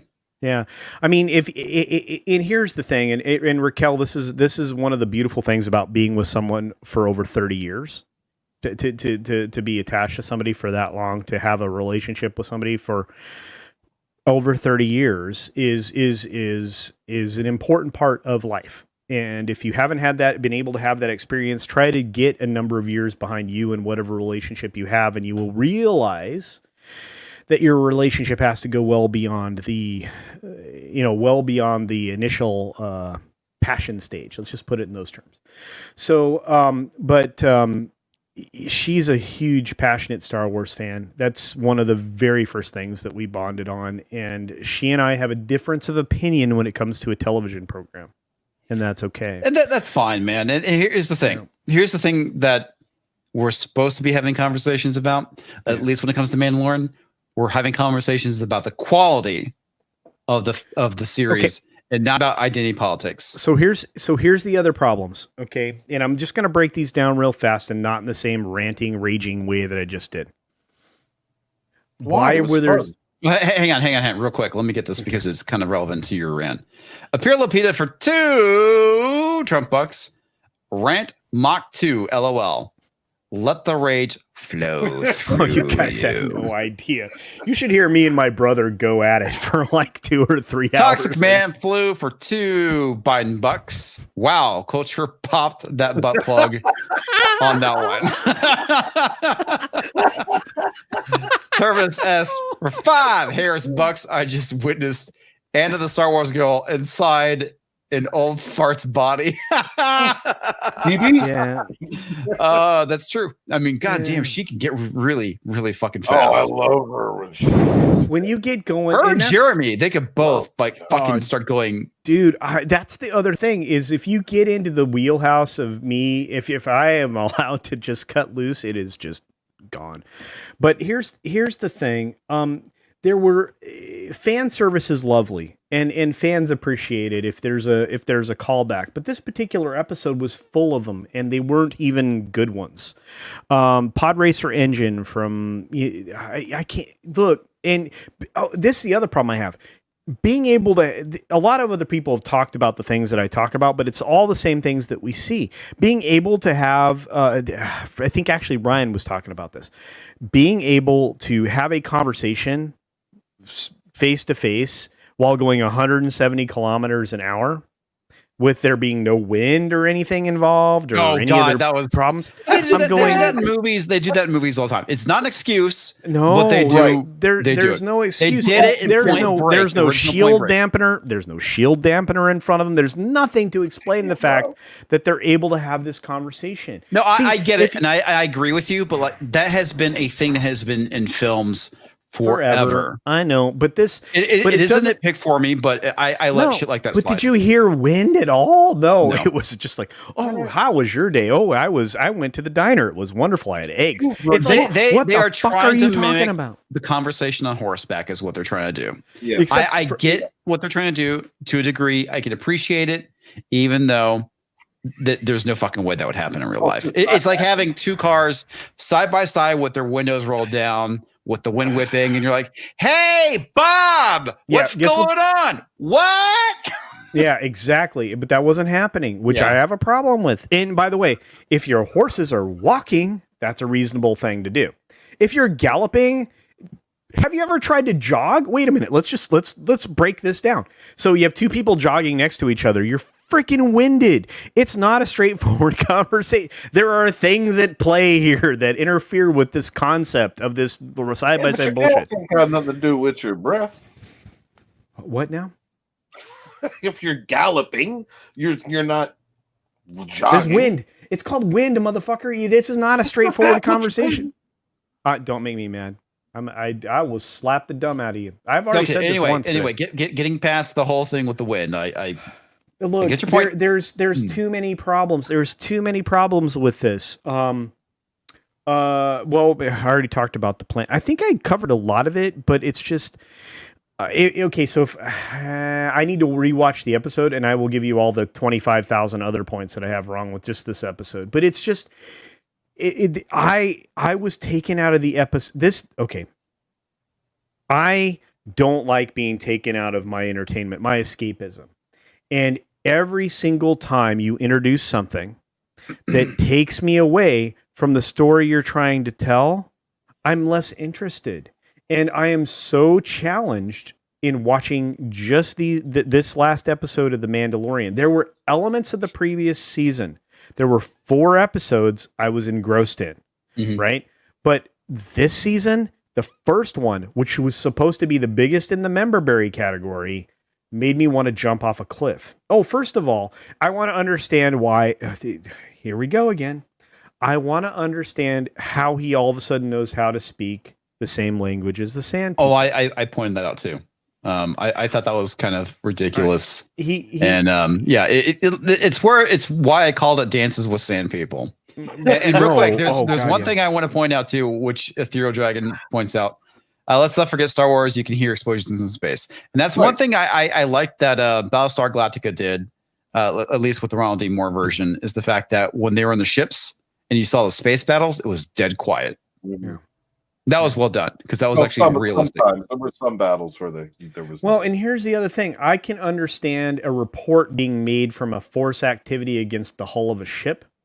That I can get. I can reach around that, because if it's happening and you're inside the ship and there's a report because of a collision effect, I can get my arms around that. Mm-hmm. In Star Wars, there's a certain amount of forgiveness because you can suspend a certain amount of disbelief, right? But you cannot continue to stack that same idea on top of each other to a weight where it crushes it or makes it unstable and destroys the entire thing. And that's the problem with this. I kind of get that. Like, people are burned out from the sequel trilogy. That really is garbage. The sequel trilogy really is narrative garbage. But when Ben Shapiro is calling it out, Stephen, then I think Ben's wow, we agree on something. That's great. But I don't think that I do not believe that we should hate for the sake of hating, that we should expect something bad all the time. No, I get where you're coming from. There is nothing wrong with criticizing something. We are at least criticizing the merit of the show, rather than whether it has identity politics or not. Right, that's the thing. This is the key thing to fandom, is us being able to go and talk about something. Hey, I like that. No, I didn't like it, and here's why. There is definitely a lot of issues I have with that episode. It was entertaining, sure, but at the same time, there's a lot of liberties I felt that was being taken.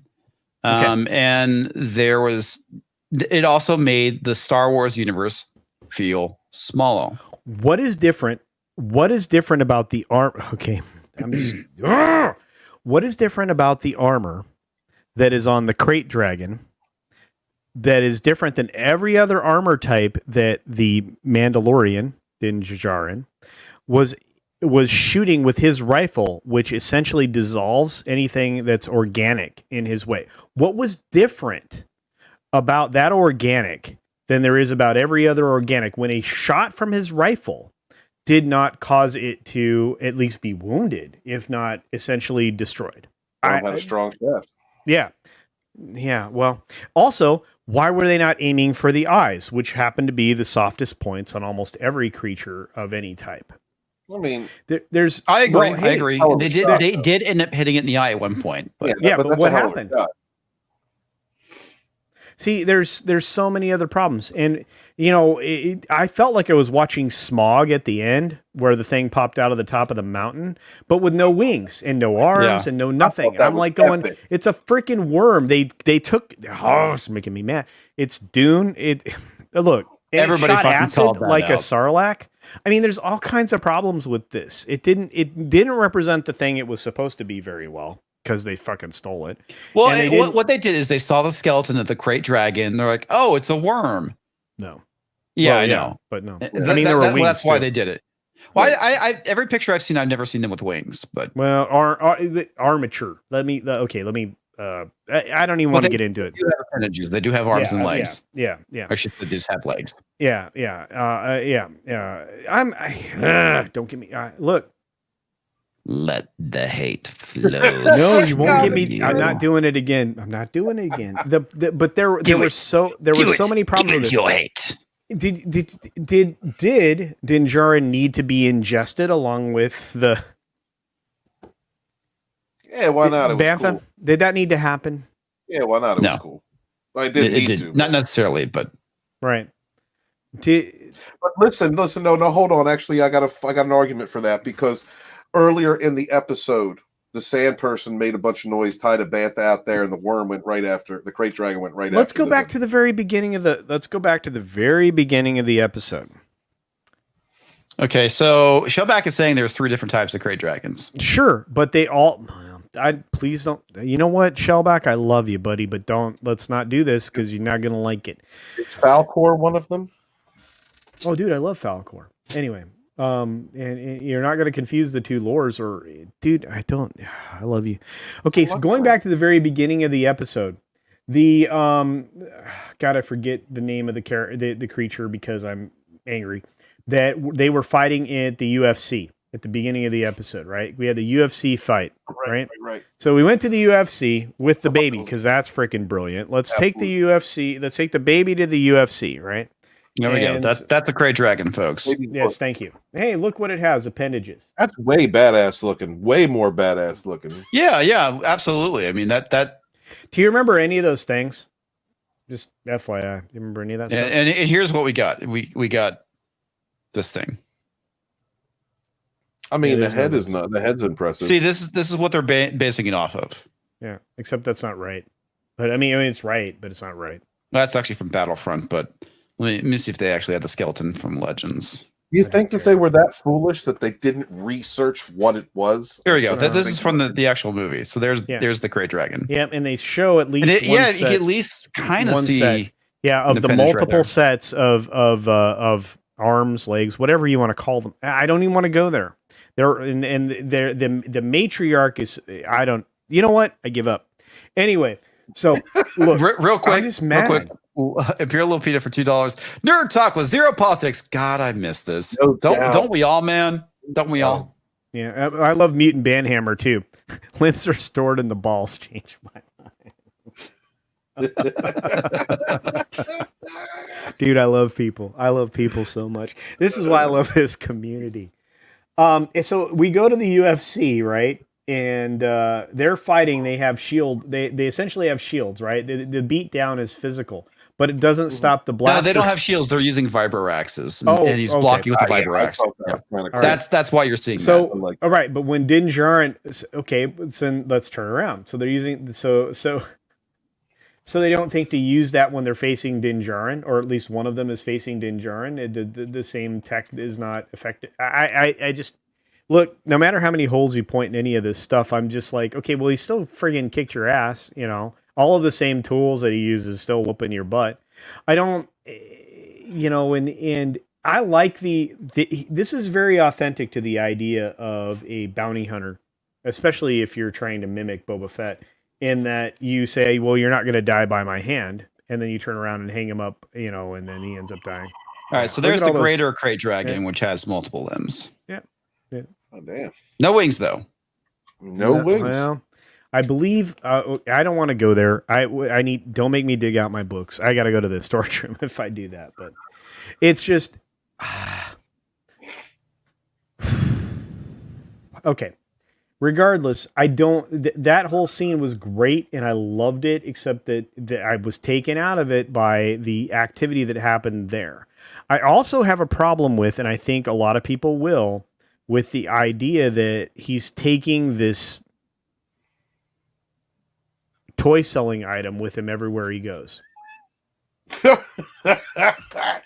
Oh, it is, come on. It is a constant. All it is a merchandising opportunity. I'm going to stand in the corner. I'm going to peek around a doorway and go, or I'm going to have a cup of soup. I love that. All they need is like what's the name of the company? Let's be honest. The reason why that Baby Yoda is there is because the panties come off the ladies. That's what. Yeah. The 40-year-old virgin. Yep. That might be true. But look, it's nothing more than a marketing opportunity because at this point it's wearing thin. It's been wearing thin with me for a while. We're never. No. The ladies love it. Look, you go had to a people, store. Steven, when have you been in a Target recently? I don't know. Goddamn, I don't know. Yeah, walk into a Target, look at all the Baby Yoda shit that is not selling. Well, I'm sure they overloaded on it, Okay. So they debeefed it. They beefed it already. Maybe. Look, all I'm saying is that even people who hated The Last Jedi, even girls who hated The Last That's Jedi, gonna go on forever. bought orcs. You know what I mean? Like there is a market. You know what? for The boss likes Baby Yoda, but not enough to make me friggin' forcefully buy some of that I'm garbage. gonna tell her to get a baby. Shut fucking up! Yoda. I will kill you where I you wanna stand. see it. I want a picture of it on Instagram. Look, I know the state you're in. I will track you down. I have a particular set of skills. I'll find you, I will find and you. I'll eat your spleen with a spoon. I love Turn your shin bone into a Dude, pencil holder. Look, I'm trying to enjoy The Mandalorian. As a matter of fact, I am Look. trying an experiment and to approach this with an open mind. Not that I'm going to be critical, not that I'm not going to be critical of it, but I'm trying not to let my past experiences get in the way of me attempting to enjoy this series. And I'm actually going to be reviewing it with Nerd Cookies on Sundays, where we're going to try to be positive. We're going to give Script Doctor in there. We're going to go in. Why am I not invited on this stream? I have good hair. You're and like I love Elaine. A negative I love Elaine. Nancy. Everything's bad about this show. No, I didn't say that. Put a contrarian on your panel is all I have to say. Look, and I love Elaine. You know I love Elaine. Stop it. Stop it. Look, I'm giving this show a chance despite everything that I know about it in advance. You are? And, okay, so what do you know? Anything you can spoil? I cannot tell you a damn thing. Why? Look, because two of my you can't bring this up and then not say anything. No, this is like but two of my best friends. No, because I've said this on. I've said it on Ryan's. Channel. I said it on Ryan's stream. I told everybody you're not gonna like what they do with Boba Fett. I'm gonna wait for everybody to find out to the extent with which everybody's not gonna like what they do with Boba Fett. And I'm gonna feel like I gave them enough warning because already none of it's accurate to anybody who's ever read Star Wars. It's not going to be accurate. It used to be. Yeah, before Disney. Right. Yeah, like I said. Before Disney, before the dark times. Well, we should start calling that BD before. We don't. I don't. BBY. No. Now we're just going to say BD before Disney. It's just like you said. The whole purpose of this season turned into Memberberry World, where we're going to launch. For sure, man. It did. But you realize, okay, so I've been trying to tell everybody there are six actual in development things. I don't want to call them issues. Productions that are in process now. Some of them are well on the way, and 2 or 3 of them now are 100% related to the characters that are going to be represented in this season as spinoffs. Okay, I figured that was going to be okay. So we're going to have the Ahsoka Tano spinoff. We're going to have the Boba Fett taking over the Mandalorian. And yeah, well, it's already known that was it Pedro Pascal? Yeah, Pedro Pascal. He left the show. He's still voice acting, but go ahead. Okay. Well, I mean, that's all he's been doing is voice acting. Yeah, he doesn't want to get in the suit. He's been in the suit like once. No, he's been in the suit more than that. In fact, Gina Carano. Okay, look. I'm going to give you the stuff that has been confirmed. Gina Carano acted against him. Okay, that's good. In where he's off camera without the helmet, so she could act against him in this season. Oh, okay. Yeah, so he's off camera. He's not on camera when she's acting against him in the scenes that she's in. What? Wow. She's acting against him, but not because. Okay, do you know how dialogue works in film? Or in television. So you're talking to another person, but they're not in frame. He's not in frame. They could be a double or right. Yeah. Or the person. And she wanted to have the interaction. So it did through several of the episodes. 4. No. I need to look it up again. I wrote it all down. Okay. One of my friends, like I said, it's just not going to go the way you want it to go. And several of the scenes that some people were in are not in the season. The season was restructured halfway through. Mm-hmm. The episode that we saw was originally not where it was supposed to be. Interesting. There's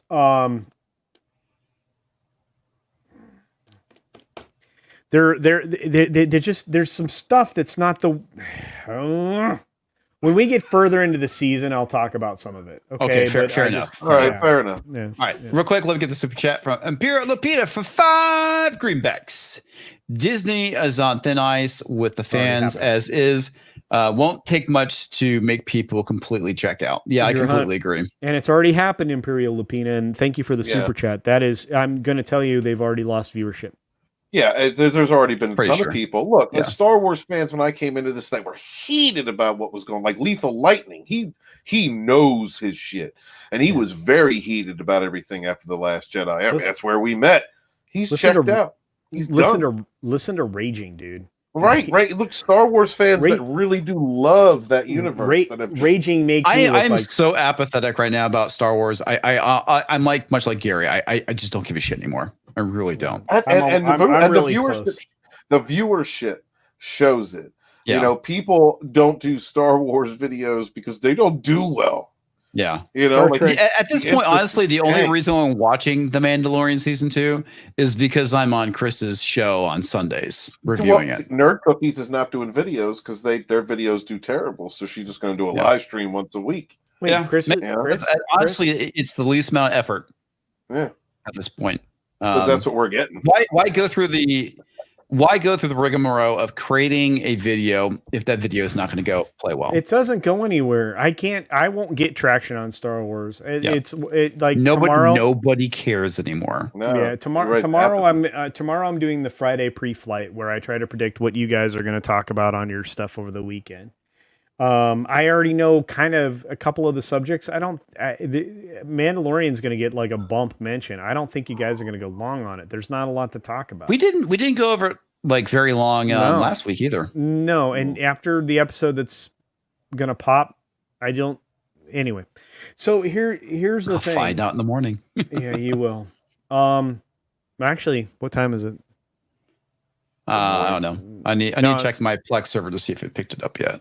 Yeah, it probably did just now or really soon. Oh, is it coming on tonight? So here's the thing. I don't think it doesn't matter. It's That's just right. going to It don't be, matter. No, I Yeah. don't have it yet. So I'll have it. I should have it by morning. you'll have it. Yeah. It's just, look, I don't think it's going to serve anybody to talk about. I don't think it'll serve anybody to make a lot of videos about it. I mean, you can give it a category review and just say, oh yeah, this happened, this happened, this happened. And I feel like this about it. And that's about the content you're going to get out of it. And so you won't see it on my channel. Unless something changes from what I've been told. So, and then I will talk about it. But this is the problem. Everything I've heard is that this is the season. The whole point of the season is to create all these spin-off series, and I believe also the other rumor is that there's a Cara Dune spin-off series, which I guess I'll be kind of fine with because I like Gina Carano. Yeah, right. Yeah, and the Gina thing is in development. I'm going to say those words. How about that? That's what I feel comfortable saying. All right. It's in development. So look, actually they were talking about it even before the end of last season. So, but here's the thing. Star Wars doesn't carry anymore. Star Trek doesn't carry anymore. You can't get anybody to watch a Star Trek video now, whether it be STD or You're right. Yes. Picard. All I have to or say, whatever. man, is Script than Doctor's 100 reviews are fucking fantastic. Well, Yes. no. Wait. So, Yes. If you are Script Doctor, you can do Upper Decker and do great. Mhm. You know, and I love every single episode he's ever done. He Dude beats all of knocks it out of the park. He fucking kills it, man. Yeah, Script but- is a but- smart guy. Yes, He he is is. so smart. He really does understand storytelling. and so does Raquel. Raquel, who's in our chat right now, or was up until I No, don't she's know still if she- here. Oh, excellent. She's the best.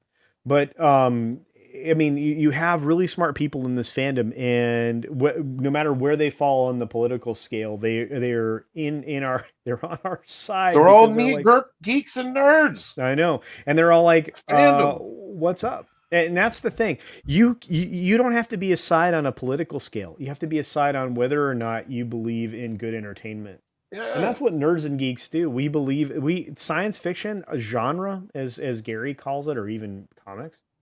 If in genre, fantasy, sci-fi, whatever, there's a particular group of people that are they're diehards, and when you offend them, they're offended to the core. I am that same dude.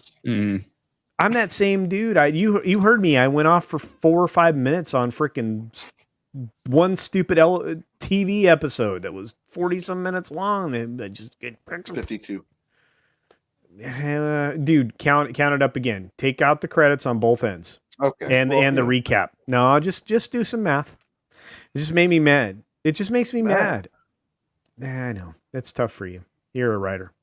But look, it's just one of those things that I get really upset when I'm willfully, this is the word, willfully offended. When you are willfully taking advantage of my fandom and presenting me with a shit sandwich and saying that this is the best sandwich you're ever going to eat. Right.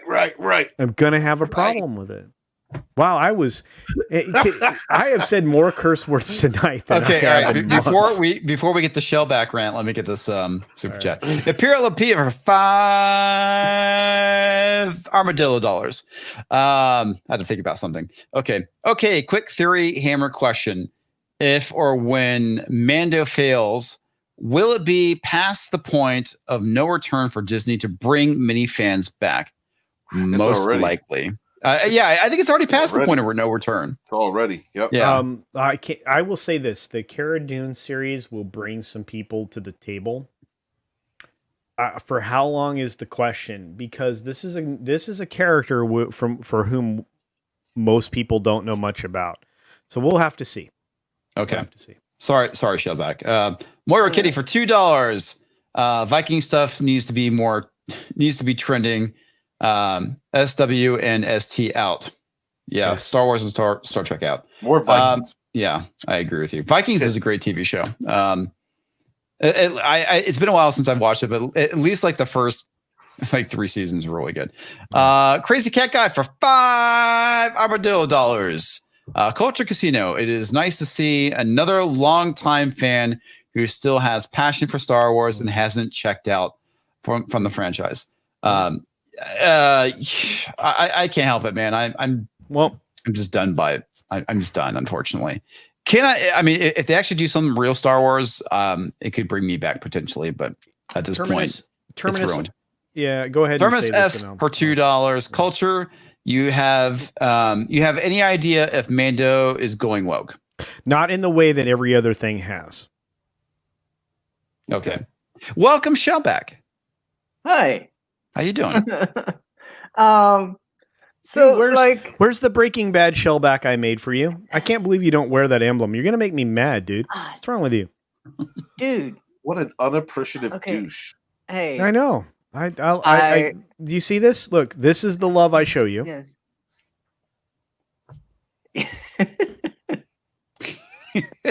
Breaking shell. That's great.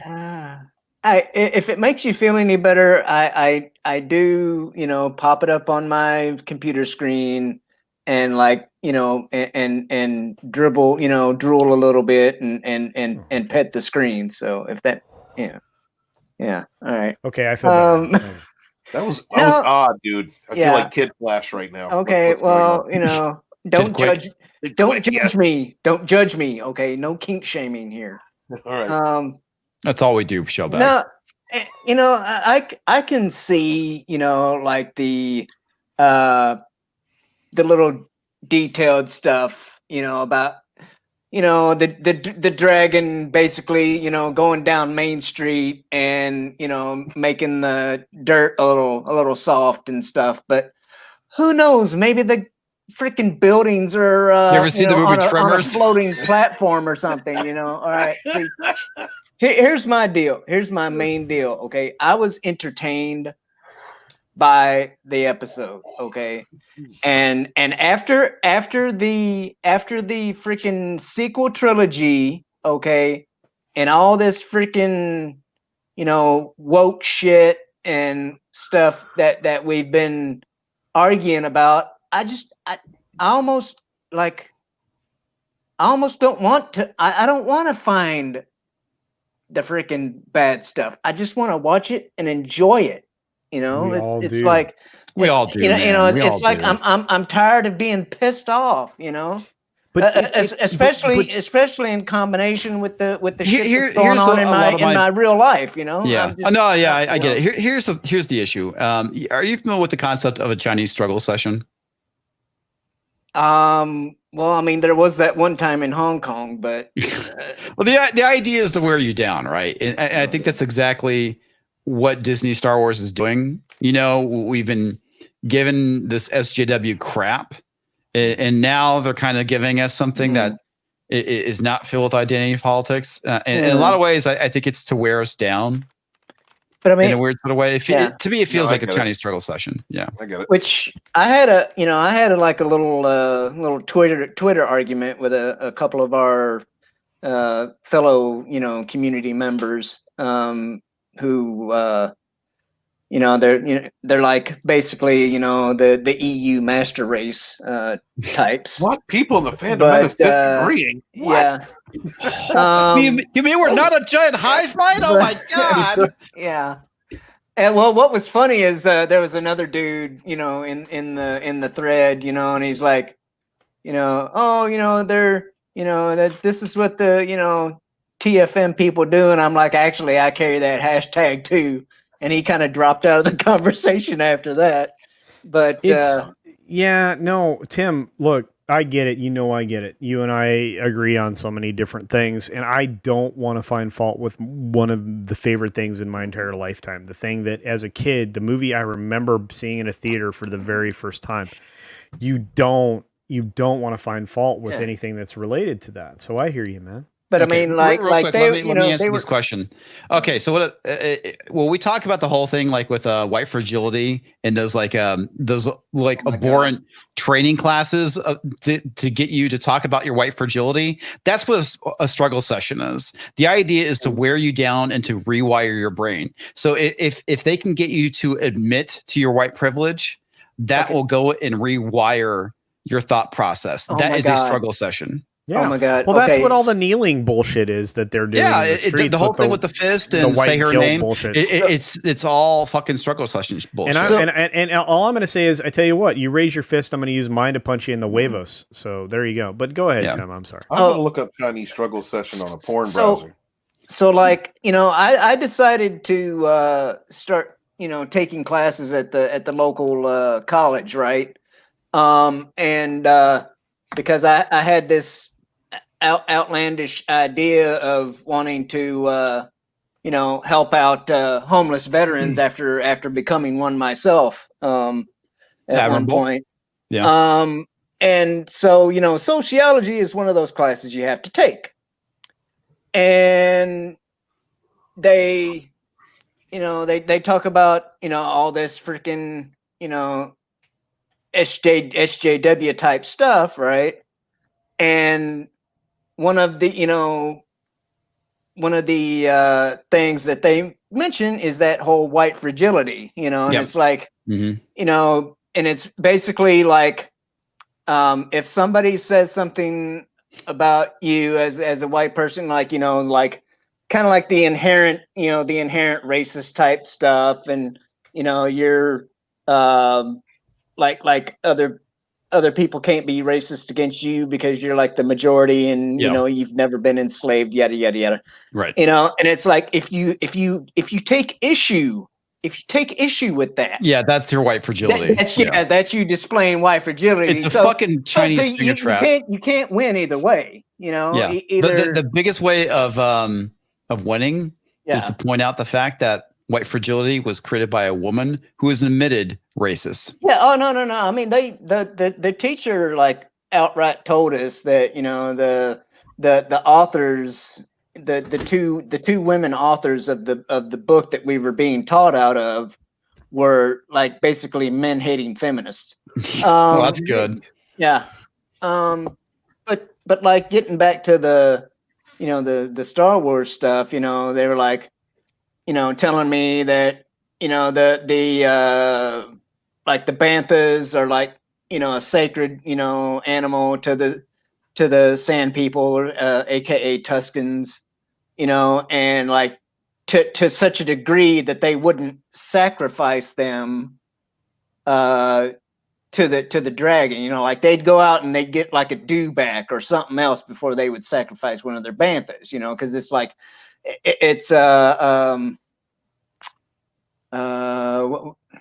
not similar is not the word I'm looking for, but the animals, you know, like the flying things from Avatar. You know, the movie Avatar. Yeah, I know you're talking about. Ekron. You know, They're called Ekron. Well, had you know, no when they, you know, Nerd. they take their, you know, their hair, you know, and they connect it to the animal and whatnot, right? And so, you know, they have like this, you know, bond with the creatures. Anyway, they're similar thing with the banthas, apparently from the books, right? And you know, I'm like, well, you know, I think if you absolutely had to choose between a sacred animal and members of your tribe, I would choose the members of my tribe and sacrifice that sacred animal. I think my God or gods would understand. So you'd And sacrifice they're them. like, no, that's not, you know, no, they would never do that. That's not, you know, not a, that just totally breaks the lore. You know, like, you know, and Lore's already broken. you know, but you know, to me, I'm like, well, you know, I think that's kind of stupid. And basically I was wrong for thinking that was stupid, according to them, or at least that's the gist, you know, or the impression I was getting from them, that, well, you know, I was wrong for thinking, and, you know, that was all right in the episode. But, and, you know, the whole crate dragon, crate worm, whatever, you know, it's like, you know, it could easily be explained away that it's another subspecies of crate dragon, you know, but you know, which I'm kind of like you know, when last week, you know, we were talking Culture. and that, you know, that they didn't put the legs on there. They didn't put the legs on there because, you know, maybe they were trying to cut a couple of bucks off the CGI budget, you know. Yeah, though I'm pretty sure that's the reason why, is because they're trying to save money. But Oh. what? He's holding it in. Why are we flying the bird? Dude, those people that you've already been conditioned. I hate to tell you, and I love you, Tim. Here we go. Dude, so basically they gave you the Indian cow thing, essentially, right? That you can't cause death to a cow. Is that what you're saying? That analogy was given. Oh, yeah, dude. No. See, this is the thing. They're doing. They're trying to. Okay, they're equating. They're creating religion with ideology. Too, you know, I'm like, okay. I think putting the animal above the human is horse shit. So okay, well, very good. Welcome to the conversation. So, but it's just, look, I love you, man, but it's just I can't. There's not that many iterations of this creature in lore. So but I appreciate that you're willing to accept additional lore. But again, and this is the reason that Lucas did what he did, and he had the people working for him that he did when he did, was to create a consistent lore. Mm-hmm. And there are not a whole lot of inconsistencies. There are some. I mean, you can point to some people like OG Star Wars gal, people like Steve Kenobi. There's like a handful of people in our community, including Ryan Cannell, that can point to the few occurrences where there might be a lack of continuity. Continuity, whatever word you would like to use. Shout out Mark, Lethal Lightning. Yeah, Lethal freaking will drop the ban hammer on you if you do something extra wrong. But then you have even Raging will lose his mind. Have you ever seen Raging lose his mind? That's really entertaining. Raging Rhino is a lot of fun to watch him blow his top. I've seen Rhino rage. Yes, but I just Tim, and I will accept. Look, I will accept this additional version of the crate worm, dragon. It's a dragon. Yeah. Did you see? Did you see Did you see anything that resembled legs? Did it look like anything from any previous iteration Dragons too. of the crate dragon? And I want to accept the suspension of disbelief for the thing not completely disturbing the foundations of every building in that town. But there's nothing ever in the lore that I'm to ever recall, and mind you, I've read not everything, but many EU books that does what that thing did. Now in Dune, I have seen sandworms. They can do that. Nobody. And you know what happens? They leave a vacuous space enough to be because of its size to create instability in the soil beneath. It's called subsidence, the technical term. And there was so much subsidence by the thing that traveled through the town in that last episode that essentially the very foundations of those buildings would have shifted. Think tremors. Yeah, exactly. And what's even more astounding is this is a regular occurrence because the population did something that you would do when a horde of, I don't know, other beings would travel through your town. They shuttered up. This is a Western as it is. And therefore, when the bad guys come galloping through, you close your shutters, you close your doors, you hide behind your windows. No, it's not. But you do those very things and that's essentially the scene that we got in this program. So I mean, I can draw parallels to all of this stuff because it's a Western, and I can say that, there's always a certain amount of turmoil that comes along with it. But if you're going down the same path every time when you ride through town, do you not think the subsidence was caused those buildings to tilt significantly after, I don't know, 4 or 5 runs through maybe? Culture's just being a hater, Shellback. I give up. You know what? Tim knows I love him. That's the cool thing. So whatever. I enjoyed it. I suspended that disbelief. I had fun with it. There's a couple different, couple things that were like, all right, I'll accept that. But for the most part, it was the first time. That was the first time I've been able to sit down with my kid. We watched the whole opening scene of that episode with him fighting with the match going on and everything. It was the first time I was able to sit down with my kid and enjoy something Star Wars with a Disney label on it. Oh, dude, no, wait. I love every minute of that, Steven. Don't get me wrong, okay? It felt like a little Star Wars. I felt some Star Wars, but I also felt bad writing. I felt bad. I felt some bad stuff, and there was some stuff in there too. It's like there was some forced conflict between what's his name and Mando at the very beginning. So much contrivance. The dude from Justified. Timothy Oliphant. Yeah, Timothy Oliphant. Yeah, it's like the whole thing with over the armor. It's like that. Yes, that felt a little forced to me. But how he got the armor is so not the. I freaking hate this. Well, here's the thing. The character that he was playing is from Chuck Wingding's book Aftermath, and I'm not a fan of Chuck Wingding's. No, me either. But there's a story that goes. Wingdings. Yeah, there's a story that goes along with Mr. Microsoft that I don't necessarily, but there is lore there. So they can't even preserve that. So no, but well, that's the funny thing. Yeah, it's like they can't even use their own fucking lore. But Tim, right, you're not. So when the dragon goes down Main Street, right? The worm the worm goes down Main Street. Yeah. Okay. Well, for sexual innuendo. When the Sarlacc goes beefing. When the crate creature. Okay. How about that? No, the Sarlacc. Say the Sarlacc goes beefing. Yes. Yeah. Anyway, when it goes down Main Street. Okay, it did not. Is it parking the beef bus in Tuna Town? Yeah, it is.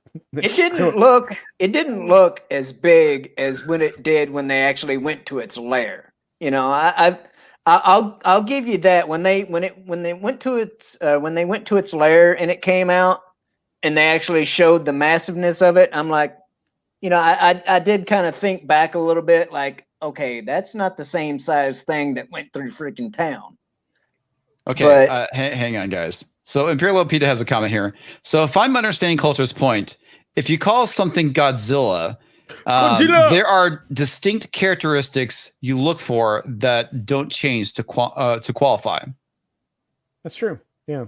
So Godzilla's a pretty big thing, right? Walks on two legs upright, looks like Tyrannosaurus Rex, only like friggin' giant. Yeah, the And, last thing you want to do is turn it into an iguana. Yeah. Oh yeah, and it breathes fire. Right. FYI, Yeah. just so you know. Well, no, it does. It swats things really well from the sky, if I remember right. It's got atomic power. Plus, Yeah. there's these Japanese who are going Godzilla all the time. So it's freaking- Gajira. yeah. So the last Although- thing you want to do is make it an iguana. Yeah. Like they did in the 90s. I don't know. Maybe part of it is, the fact that I've off and on over the decades. I've been a tabletop gamer, No, and it's for sure. like I played Star Wars tabletop back when it was freaking D6. All right. Western Games represent. Oh yeah. So I'm maybe that makes me more open to the fact No. of them coming up with different iterations of things. Okay, but look, I don't. Look, wait, that's not where I'm. They didn't I'm- come up with different iteration of things. Okay, Western Games is the reason why we have the word Twi'lek. Okay, Yes. it actually came from the game, and them adopting it into Star Wars Yeah, lore. well, same with Tuscan and all that. Yeah. They actually Right, Well, named it. there's a lot of things that actually But came from Western Games Yes, that was but incorporated into the EU. yes, but it was important to keep the continuity. Oh yeah, And therefore they carried it forward. And no, Well, Tim in Tim the has a time good of darkness, I mean, that's what kept things going with Star Wars. It was the fact that we were getting the RPG from Western Games because there was no Star Wars movies at this point. point. No, it's true. And And the no, comics Tim's not- from Dark Horse this, as well. This is why Tim is. This is why I appreciate Tim. And I agree with all of those things, my friend, and you know this. But there were so many other issues besides the actual crate dragon itself that I had that's related to the crate dragon that Right. bothers me. Well- Sarlaccs are in a pit. They are a single unified location being primarily. While there is history that they do relocate, for the most part, they're essentially a single location existing being. I gotta So- pull up this actual diagram of the Sarlacc because it's Yeah. pretty fucking awesome. Oh yeah, they're awesome. It's freaking cool. I don't know where this is actually from. Let me share this. But it's like, wow, that thing is terrifying. A lot of Absolutely. teeth. That's like fucking rows and rows and terrifying. rows. It's like shark times a billion plus eel equals ouch. There we go. Sarlacc. Share. Digested over 1,000 years. Sound fun? Look at that. Look at that massive, weird looking monster. Damn, I think I dated her. Yeah. That is very kind of Cthulhu looking. Cthulhu looking. Yeah. But that's a Sarlacc. Or at least that's what a Sarlacc used to look like. Hmm. Why would it have appendages though if it doesn't never To go rise, anywhere? to rise and retract. Hmm. They're- And move when Right. it needs to. Yeah, Um, which is not often. Another thing that was like in my Twitter discussion was about the Tuscans, and about that they were like telling me, oh, they're supposed to be savage and this, that, and the other thing, and I'm like, We throw wild parties. I like the aspect of them, showing more, showing more of the Sand People, other than the one scene from No, I agree with A you. New Hope, like. Well, they're also shown in Phantom Menace, and. Oh yeah, I know, but yeah. they're taking pot shots at the racers, yeah. I've never seen a sand But- stripper though. And I was like comics, I used the Dances with Wolves analogy, and I was like, so, Avatar. if you guys had your way, basically, it's like, the Sand People would be like that one brave, from Dances with Wolves that wanted to kill John Dunbar the moment he saw him. But instead of the Graham Greene character that actually wanted to talk to him because he had a different vibe of John Dunbar, so he wanted to get to know him. and actually show that they were, more, they weren't just the savages, they were a little bit more civilized. Wait, is Kevin Costner in The I think a Mandalorian? lot of it is that there's a difference between being a savage and being hostile. And that's the thing. I would say that the Sand People are hostile because there are stuff that exists in the EU where that you had like this one Jedi who went to go live with the Sand People, and he was being adopted into their tribe, and he had a son after. And when the Jedi died, he was basically raised by the Sand People. So you have this human who is basically enculturated into the culture of the Sand People, and even as a Jedi, he would wear, the Tusken mask. Yeah, but I mean, but they're accepted as a raider. They're a raider culture. Yeah, and that's part of the thing with hostile. It doesn't mean savage. It just means that you have various different types of raiding cultures. I mean, look at the Vikings. That's another example of a raiding culture. And look at Fallout. Well, yeah, Fallout, but I'm talking about like in our world. I know. Yeah. Well, wasn't there I think there was an article written that I reviewed on one of my shows from a writer. For his name looked like Arabic descent, who was upset at the portrayal of the Sand People because part of the image, part of something from the character was taken from that area of the world. I mean, a desert part of the world. Well, right? you could definitely have the comparison with the Bedouin, with the way they dress, because the fact they're on a desert planet. The other thing too, which is also taken from real life, when you have herders typically are also raiders as well. And what are they herding? They're bantha herders, right? Essentially. I mean, there was definitely real world inspiration on off of various cultures. But but where I was going with that was that this writer was offended. He thought it was racist. It was racist. These characters were created, so he was glad to see them being more humanized. But here's the part of the weirdness in this episode. The worm for someone. I mean, that was weird in and of itself. But can't shut up about the damn thing. Yeah, I'm trying to. It's clearly revealed that Baby Yoda's become an inconvenience, because when we have to get down to a real story where they can't explain weird force powers, they have to give him a babysitter. And in this episode, it was the babysitter. And then the babysitter keeps Baby Yoda while the grown-ups go off. He was out there. While the grown-ups go off and do the actual mission.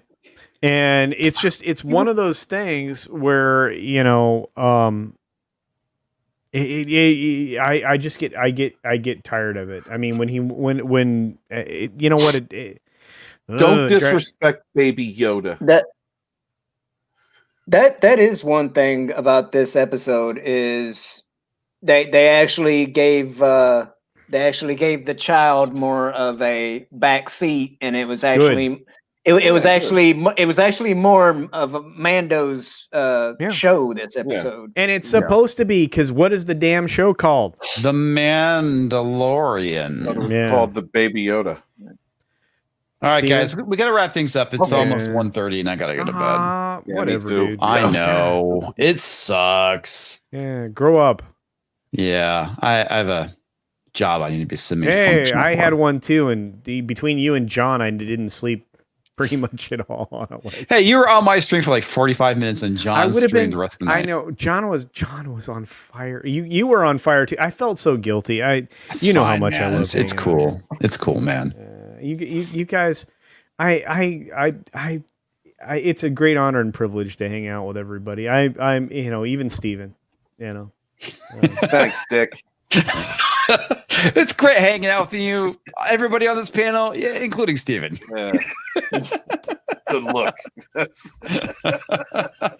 Steven knows I'll do anything for him. That's the thing. Steve freaking writer douche Beckett. All right. Second book. Let's give the opening outros to Shellback. Oh man. Well, I don't know. I mean, you can find my my channel and my Twitter under the this name right here, Showback TJC. I'm pretty much been sporadic in my YouTube content making career, but some of the places you can find me occasionally on Mondays and Tuesdays, I'll be hanging out with Wes Moody on his Wes Moody webcast channel for like car talk on Mondays or trekking on Tuesdays sometimes, and sometimes on Fridays and Saturdays on Bear Nerd Fun for the Four Horsemen and the Late Edition, respectively. And on Thursdays, at 9 p.m. Pacific time, X Flicks and Chill on the Latino Slant, where we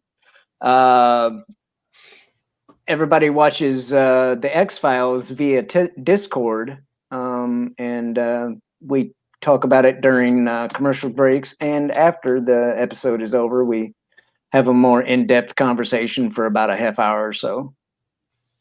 So that's about it for my spiel. Right on. Next, we have author Stephen Walton. Hi, everybody. Thank you. I'm usually last. I'm not used to going next. I wasn't prepared. Guys, please support all these people on the panel. Thank you to everyone in the chat for coming through tonight. Had a great time. Love hanging out on Comics Division. And please check out my channel. I just uploaded chapter 1 of the Fandom Menace Volume 1. Gamergate's about an hour long. It's from the audiobooks narrated by Robot Shlomo of Midnight's Edge After Dark. Check that out. Let me know. Just wanted everybody to see, since the BuzzFeed Gamergate movie thing has been around for about a week. If you've been able to read it past. I did a video about it. Yeah, well, it's just funny to me that honestly, all of the people who the term SJW, social justice warrior, comes from that era. They wore it like a badge of honor, right, including Zoe Quinn, who was a nefarious person who was propulsed to fame, who has used that fame to generate funds for projects that she's never fulfilled on, to tell the gaming community and tell the geek community that we're all racist and sexist. It's just an awful person. And people like this were upset because a movie BuzzFeed was going to do, which is one of the companies that helped to promote the propaganda that made some of these people famous. They were upset with them because they weren't getting any of the money. And I just thought it was just a complete cycle of BS. So I put that chapter out. If you guys have an hour, you want to listen to it, go listen to chapter 1 of the Phantom Menace Volume 1. Volume 2 is on sale right now on Indiegogo. If you guys can share that out, support it, because we don't have an industry to support us. We only have each other. Please pick your 1, 2, 3 favorite YouTubers. I know we watch a lot of different channels, but choose those ones that you really like and share out their links, because that means a lot. Thank you guys for all that promotion. Thank you for all the help that you give us. Please check out all these wonderful creators. I am author Stephen Walton, the Fandom Menace historian, your historian, born in the chats of the High Council with my brothers and sisters fighting for our modern mythologies. Wash your hands, wash your ass, be good to each other. Peace. All right. Last but not least, Culture Casino. Hey guys, I just want to reiterate, The Last Jedi is not canon. and you can pick up that lovely T-shirt over on my friends over at Midnight's Edge After Dark. They have great T-shirts, including this one, which will make you feel better about your Star Wars fandom. Additionally, I have a Teespring store now. It happened. I made merchandise, and it's beautiful. I have artists such as Mother Chicken Siamese and Makini 90 that are making my art, in addition to the stuff that I created myself. So, if you can wind your way over there, that'd be great. I have sold absolutely nothing except for to myself, so we can tell how popular I am. In addition to that, I have to tell you, I subscribe to everybody here, including Steven. I mean, it's like a pity thing. Yeah. And I love Shellback's content. The best thing I've ever seen him do is the actual review of the first edition of the Fandom Menace that Stephen Walton actually wrote.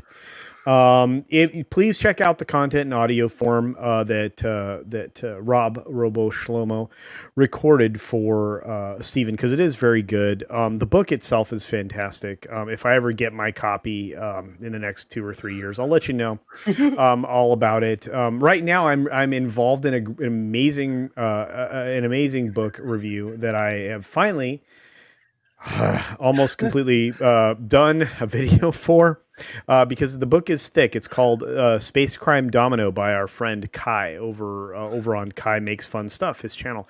He's a great author. He's making content like you wouldn't believe, with a lot of non-forced diversity, amazing characters. It's a pirate novel. It's in space with aliens and traveling being. I mean, it's incredible. You should check out the book. It's available on Amazon, but you can check out some more information over on his channel as well.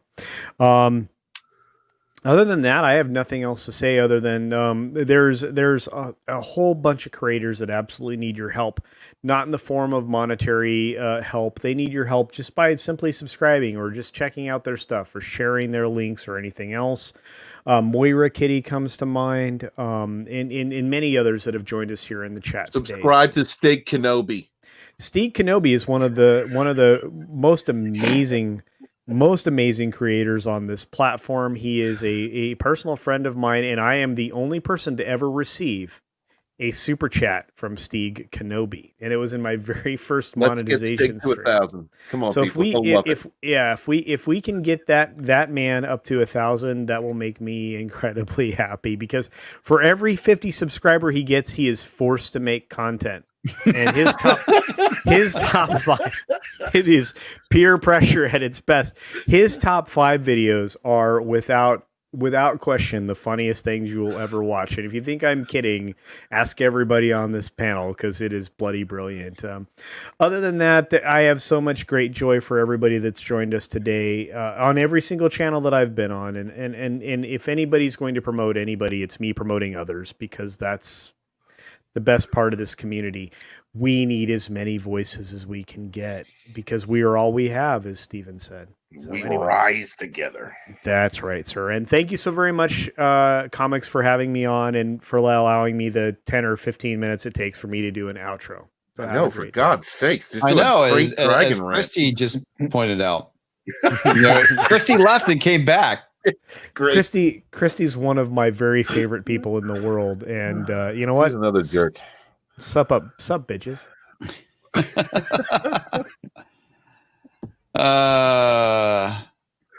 What's up, everybody? I guess I should give my spiel. If you're new to my channel and you like my crappy content and shitty opinions, like, share, subscribe, and remember, folks. Koalas in the rain.